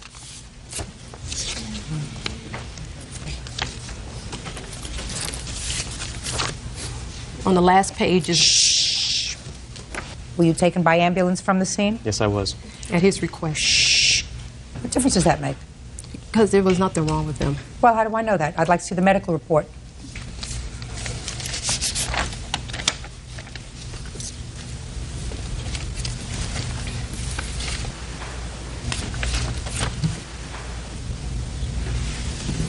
Is this your injury on your ankle? Yes. Looks like it got caught in the spokes of the bicycle. The front crankshaft, yes. So now I have a few questions for you, Mr. Hardy. Why did you pull out your bicycle at the same time that she was pulling out her car? I was on the driver's side door when we were arguing. Yes. And then she had not yet started the car, or maybe she had just started the car. I have to go up the street. It's a dead-end road. I have to go forward. We both have to go forward. Well, I understand that, but I you go both, first. Listen to me, Okay. my friend. You don't have to go forward at the same time. You've just had an altercation with a woman who was in a car that weighs 3,000 pounds. It would seem to me prudent to hang back in the field that is the property of Broward County, play with your dog for 15 minutes, while Miss Manley leaves. You've already gotten the information that you wanted, so there's no need to have any further interaction with her. Is that a fair statement? That's correct. Unless you wanted to bug her, which you might be able to do if you drove in front of her car with your dog at your side, so she would be going at 5 miles an hour instead of 25 miles an hour until she got to a place where she could turn off. Is that a possibility? It is a possibility. Right. So you could have avoided this whole part of the conflict if you just stayed back and played with, what's your dog's name? Indy. Indy. In the field for a couple of minutes. Why did you do that? Well, I didn't expect her to run me over in a car, and I was going to the bike path, which is just right past the bushes, so I can get onto the next street. I was already in motion first. I did not expect her to hit me with the car. She came up from behind me after I was already riding down the street. Well, Mr. Hardy, I don't buy it. Okay. The alternative was for her to stop her car and just wait for you to get to where you wanted to go. You could have done that, right? Said, listen, this guy is behaving like a big baby, and he's just trying to get my goat, and I'm going to turn off my car and wait 5 minutes for him to disappear. But you both got a little bit hot under the collar, and your bicycle went over, and the dog, according to you, pulled you over, and that's how you got hurt. No, the dog pulled me to the right. The police officer stated that my bicycle was left in the middle of the street, and that is why they didn't deem her a ticket on the accident. They sure didn't, according to the police officers.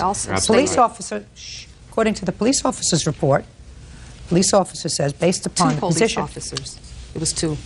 What word didn't you understand? Don't talk. It's not a tea party. Do I give you an opportunity to tell your side of the story? But I didn't finish. You may not have finished, madam, but I'm getting the information that I need. And so far, with regard to this aspect, you don't seem to be losing. With regard to whether your daughter hit Jill's car, you lost there. Because your daughter drove your car, didn't tell you, and hit her car. And if you believe her that she didn't do it, that's your problem. So you're going to pay for the damage to Jill's car. but Mr. Hardy's going to pay for his own stupidity and not waiting in the field with his dog until you took off, because I think what he was trying to do was just annoy you.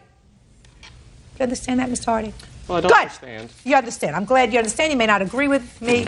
That's your prerogative. That's your prerogative. You don't have to agree with me. I'm not here. It's not American Idol. It's not a popularity contest. I listen to what, to me, is common sense. It is not common sense that your girlfriend's car was damaged on the same date as she had control of her mother's car.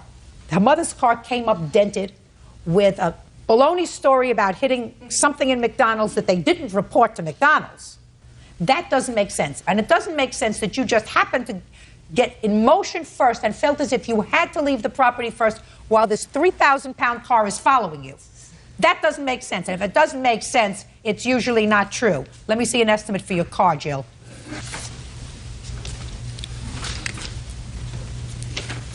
Is your car fixed yet? Judgment for the plaintiff in the amount of $2,173. That's all. Step out. Matter of Buck versus Westfall. Probably been sworn in. You may be seated, ma'am. Have a seat. Mr. Buck, in what state do you reside, sir? Oregon.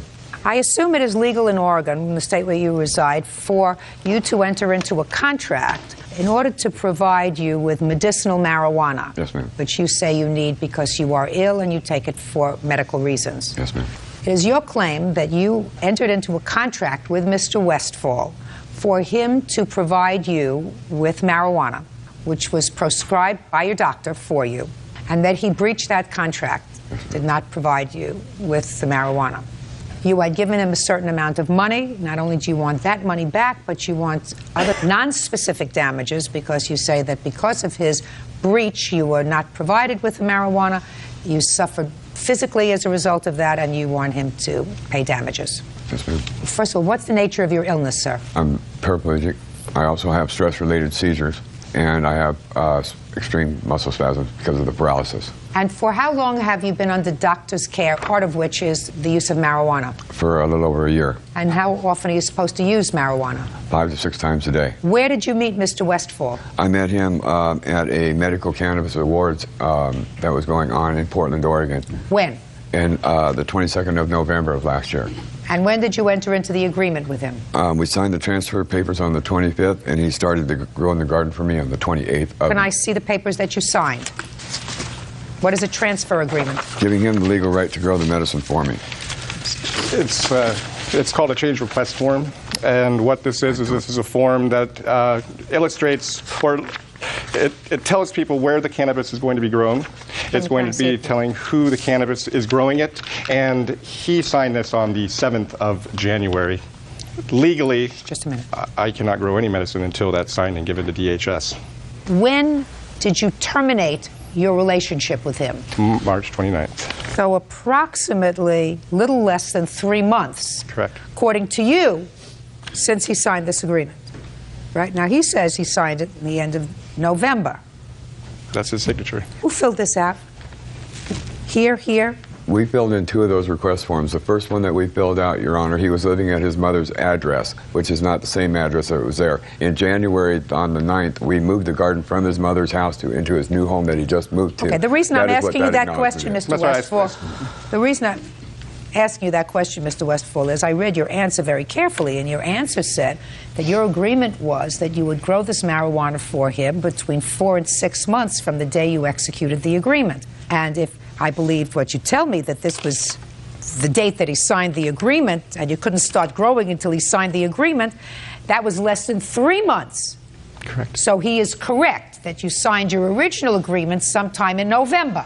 That's right, because we moved. We moved. I moved, and we had to fill out a new caregiver form for the new address. So he is correct. There was another agreement other than this one. Yes, he is correct. Okay. So you started to give him money. How much money did you give him after you signed the original agreement? $425 over a period of 4 months. Is that correct, Mr. Westfall? That's perjury, and that's a flagrant lie. You just asked me yes or no. That's not correct. Show me a canceled check, sir. He asked for cash. He didn't want anything in paper. These are the dates and the amounts I wrote in a journal as soon as he left my house. Every payment was made at my house. My wife was How a much witness did he to give it. you, Mr. Westfall?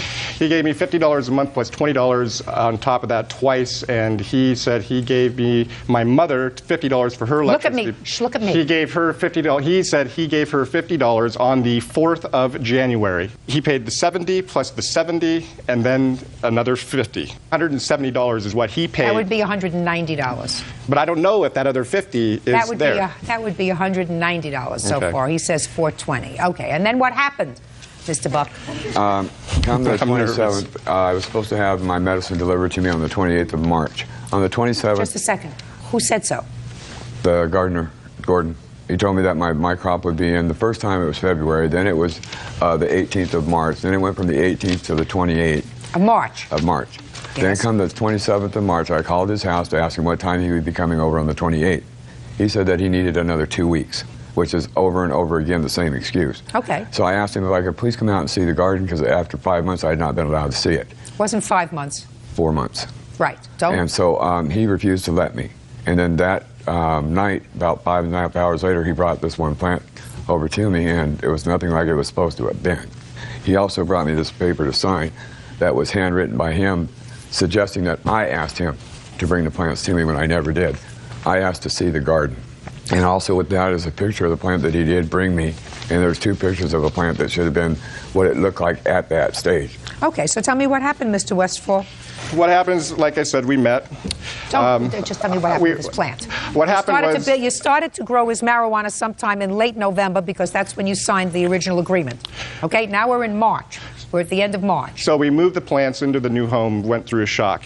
My daughter got sick because of the mold that was going through the air, so I had to move those plants into another space on the property. Now, when did you communicate the fact that because of your own family problems, you had to move the marijuana plant? Well, it wasn't because I had to move the plants. Listen to me.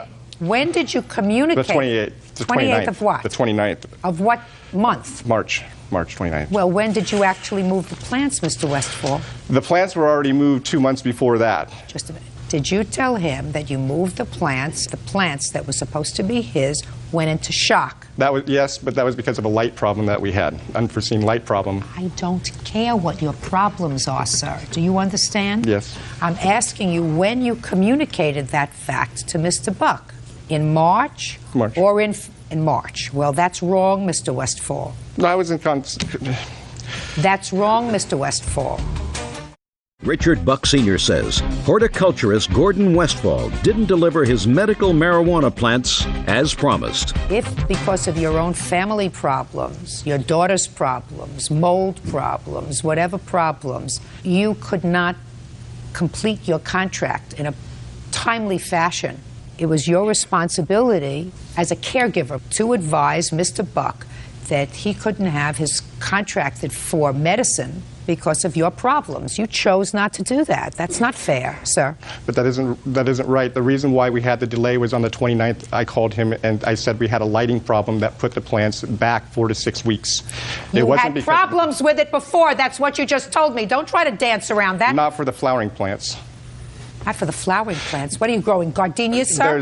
There's three different stages of growth. There's the propagation stage where you clone and you grow for 21 days or so, and that will get your roots. After that, you grow for 3 months in the vegetative state, which allows it to get tall enough to be put into the flowering state, in which I have a video of the... I'm not interested. ...of the plant. You're fast-talking me, sir.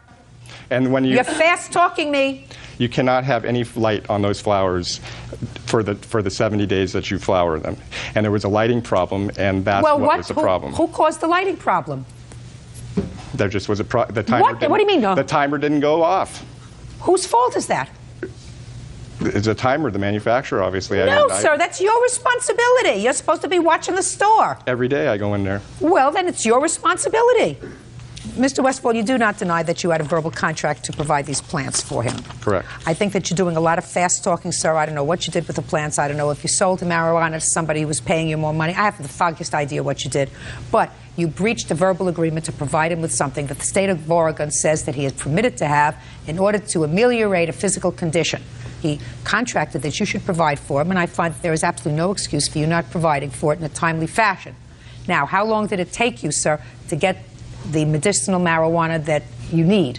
I haven't gotten any from Gordon at all. Not from him. I've had to ask for donations, and there's not always available, so I've had to do it. You had to out. ask for donations, so you want your money back. Yes, ma'am. Well, that's all that you're going to get, sir, and I find that you gave him $425, although he says no, but you're certainly not going to get any other damages because you've been provided with it, even though you had to ask for it as a favor. Judgment for the plaintiff in the amount of $425. That's all. Thank you. Why is that excused? You may step out. $150, he's suing me for $400. He's a liar. He told me he was doing this for the good karma in his soul, but then turned around to try to charge me over and over and over again for money and then lied about it himself. He required and made me give him his plans after he yelled and called my pregnant wife names on the phone. 100% of the time it happens just before the medicine is to be delivered, and they're looking at all this money, and that's what the greed is usually what takes people. I ended up cutting off my relationship with him. I gave him his plans, and that was it. And now the next case. All parties in the matter of Halsell versus Thompson, step forward, please. 19-year-old marketing researcher Tracy Halsell is suing his former friend, 24-year-old hairstylist Antonio Thompson, for damages to his apartment. Antonio says Tracy slept with his girlfriend. Mr. Halsell, the defendant used to be a friend of yours, and he was also your roommate. According to you, he moved in with you into your home. Is that right? Correct. And there was some sort of a falling out, and you claim that your house was burglarized and vandalized, some property destroyed, and you believe that the defendant is responsible for that. Is that correct, sir? Yes, ma'am. He says he had nothing to do with this burglary. Is that right? Yes, ma'am. When did he move in with you? At the beginning of August, around the 13th. And when did he move out? Around October, the middle of October. And when was your house vandalized? Around the time that he moved out, because I never... Well, give me the date, sir. I don't know the exact date. Well, you have to have the exact date, sir. Because he came back to get his stuff. So the day that I put him out was like the 8th, because that was on the police report. But the day that he came back to get all of his stuff was in between that day and the 15th. Where's the police report? The police report is in my luggage that I lost at the airport, along with some pictures. What kind of damage was done to your apartment? My TV, it seemed like that he just took a stick or a bat. Don't tell me what he did. I asked you what kind of damage was done to the apartment. My vases were destroyed that were given to me by my mother. Customized television was destroyed. Also a dining room table and a few holes in the wall that were fixed because I had insurance on the apartment. Now, why do you think Mr. Thompson, when he moved out, would do such a thing? The day that he was initially not planning on returning, I slept with his girlfriend, so... Judge Judy continues in a moment. How much damage did you suffer from Mr. Halsell? Over $1,500. See what happens when you allow your body to be ruled by something other than your brain, sir? Yes. Real cases, real people. Judge Judy. Tracy Halsell claims former friend Antonio Thompson trashed his apartment. Antonio says Tracy slept with his girlfriend. He found you with his girlfriend? Is that what you're telling me? Yes. Is that right, sir? Yes, ma'am. She's still your girlfriend? Mm-mm. What's her name? Amy. Who is this? This is the neighbor. This is my neighbor. He saw Tony come in and out the house. And when Tony left the house, he went into the house to see the damage that was done to my property by Tony. So he called me on my cell phone, and then that's when I returned back to the home. So when you made the police report, you told the police that you had a witness and that it was Mr. Thompson who had done the damage to the apartment? Yes. Step up here. Tell me your name. Anthony Coleman. Did you speak to the police? Yes, I did. When? Like right after the incident when Mr. Halsell had returned to the apartment. And did the police officer write down what you were saying? Yes. And you told him that you had seen Mr. Thompson? Yes, coming in. He went in the house, and that's when I first saw him. And like when he left, that's when I went to the apartment and checked it out, and that's when all the property was damaged. Did the police speak to you, Mr. Thompson? No, ma'am. That's odd. He's lying. That's very odd that the police didn't speak to you. Right. Once he gave me the description of what he had on and everything, because the police officer asked for a description of him, he was called later on that day. The police contacted me immediately and asked me what he looked like, if I can identify him. I told the police officer I could identify him. I went to District 1 Police Station, and it was him. Yes? I was never arrested. Were you taken into custody? No. So what you're telling me, Mr. Thompson, is that Mr. Halsell? Yes, ma'am. Never spoke to the police and gave them your description, and you were never taken into custody. You were never taken down to the precinct and at least spoken to by a police officer. That never happened. Is that what you're telling me? They never contacted me. They never contacted you at all with regard to this. That's what you're telling me. And if the plaintiff can produce at some point the documents from the police department indicating that you were in fact taken into custody, then that would mean you were lying. Is that right? Correct. And you understand that if you lie about one thing, I can conclude that you lie about everything. You understand that? Correct. Oh, then this is going to be an easy case for me. And it's your statement, Mr. Thompson, that you had absolutely nothing to do with the destruction that took place in his apartment. No, not at all. Now, when you went to retrieve your property, sir, I assume that he said to you, get your stuff out? No, that's not how it went. Well, how did it happen? When I came home, him and my girlfriend were laying in the bed, you know what I'm saying? And I don't know if he seen me, but I know she seen me because I walked out and then she tried to come out to reconcile and explain herself, whatever, and I just left it alone. I left my key to the apartment on the speaker, which was right next to the door. Then I didn't talk to him. Maybe like 2 or 3 days later, he called me to ask me what was going on and why hadn't I been home or whatever. Why did I leave my key there? And then I explained it to him. And he called to ask you why you didn't come over? The girl didn't come back and say... I don't know. I don't know what she did. She got in her car when I left. You mean she jumped up out of bed naked and ran out into the street and jumped into her car? When I left out the room, she jumped out of the bed with him and she grabbed their clothes right there and was trying to explain herself to me or whatever. And you didn't speak to her at all when she got into her car? I spoke to her for a second outside. You know, and you said what? I asked her what was going on. She was trying to tell me that it's just something that happened is what she tried to say. Well, okay. I just left it alone because she wasn't that important. Okay, now what happened when you went back to your property? Was any property of his in the house destroyed? No, when I went back 3 days later or whatever, he had called me and I told him that I was going to come and get the rest of my things at his house, whatever. So when I went over there, he was there because I gave him my key and he let me in. And I got all of my things out of there and I left. And you never went back? Me and him. So this gentleman is mistaken when he says that you went back there afterwards. Right. He's mistaken. Right. And you did speak to the police? Yes, I did. And gave them your name? Yes. And they wrote down what you said? Yes. How much damage did you suffer from Mr. Halsell? Over $1,500 in damaging. Okay, see what happens when you allow your body to be ruled by something other than your brain, sir? Yes. You know what I'm talking about? Yes, ma'am. Okay. Also, so this is what we're going to do, Mr. Halsell. I am provisionally granting you a judgment in the amount of $1,500 on condition that the court receive within 5 days photographs of the damage as well as the police report indicating prompt outcry on the specific date that you indicated and the fact that Mr. Thompson was in fact taken into the police station and questioned with regard to this incident. Is that fair, Mr. Thompson? Mm-hmm. Perfect. That's the judgment of the court. Get me the documents. Thank you, Mr. Halsell. Goodbye. Why is that excuse? Step out.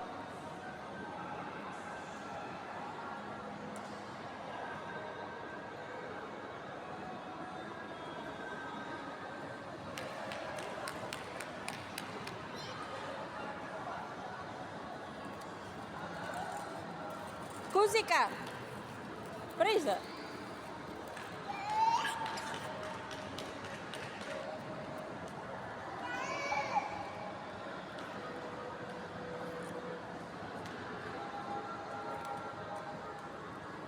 Muhammad.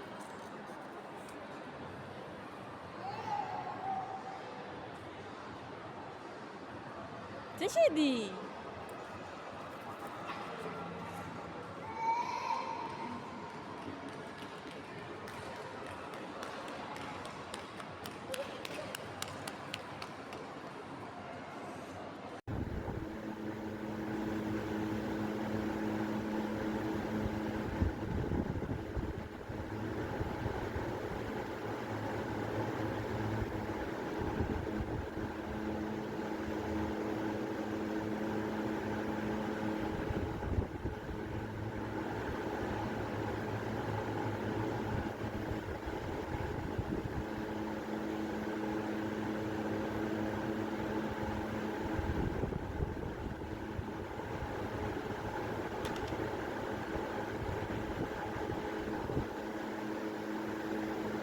Show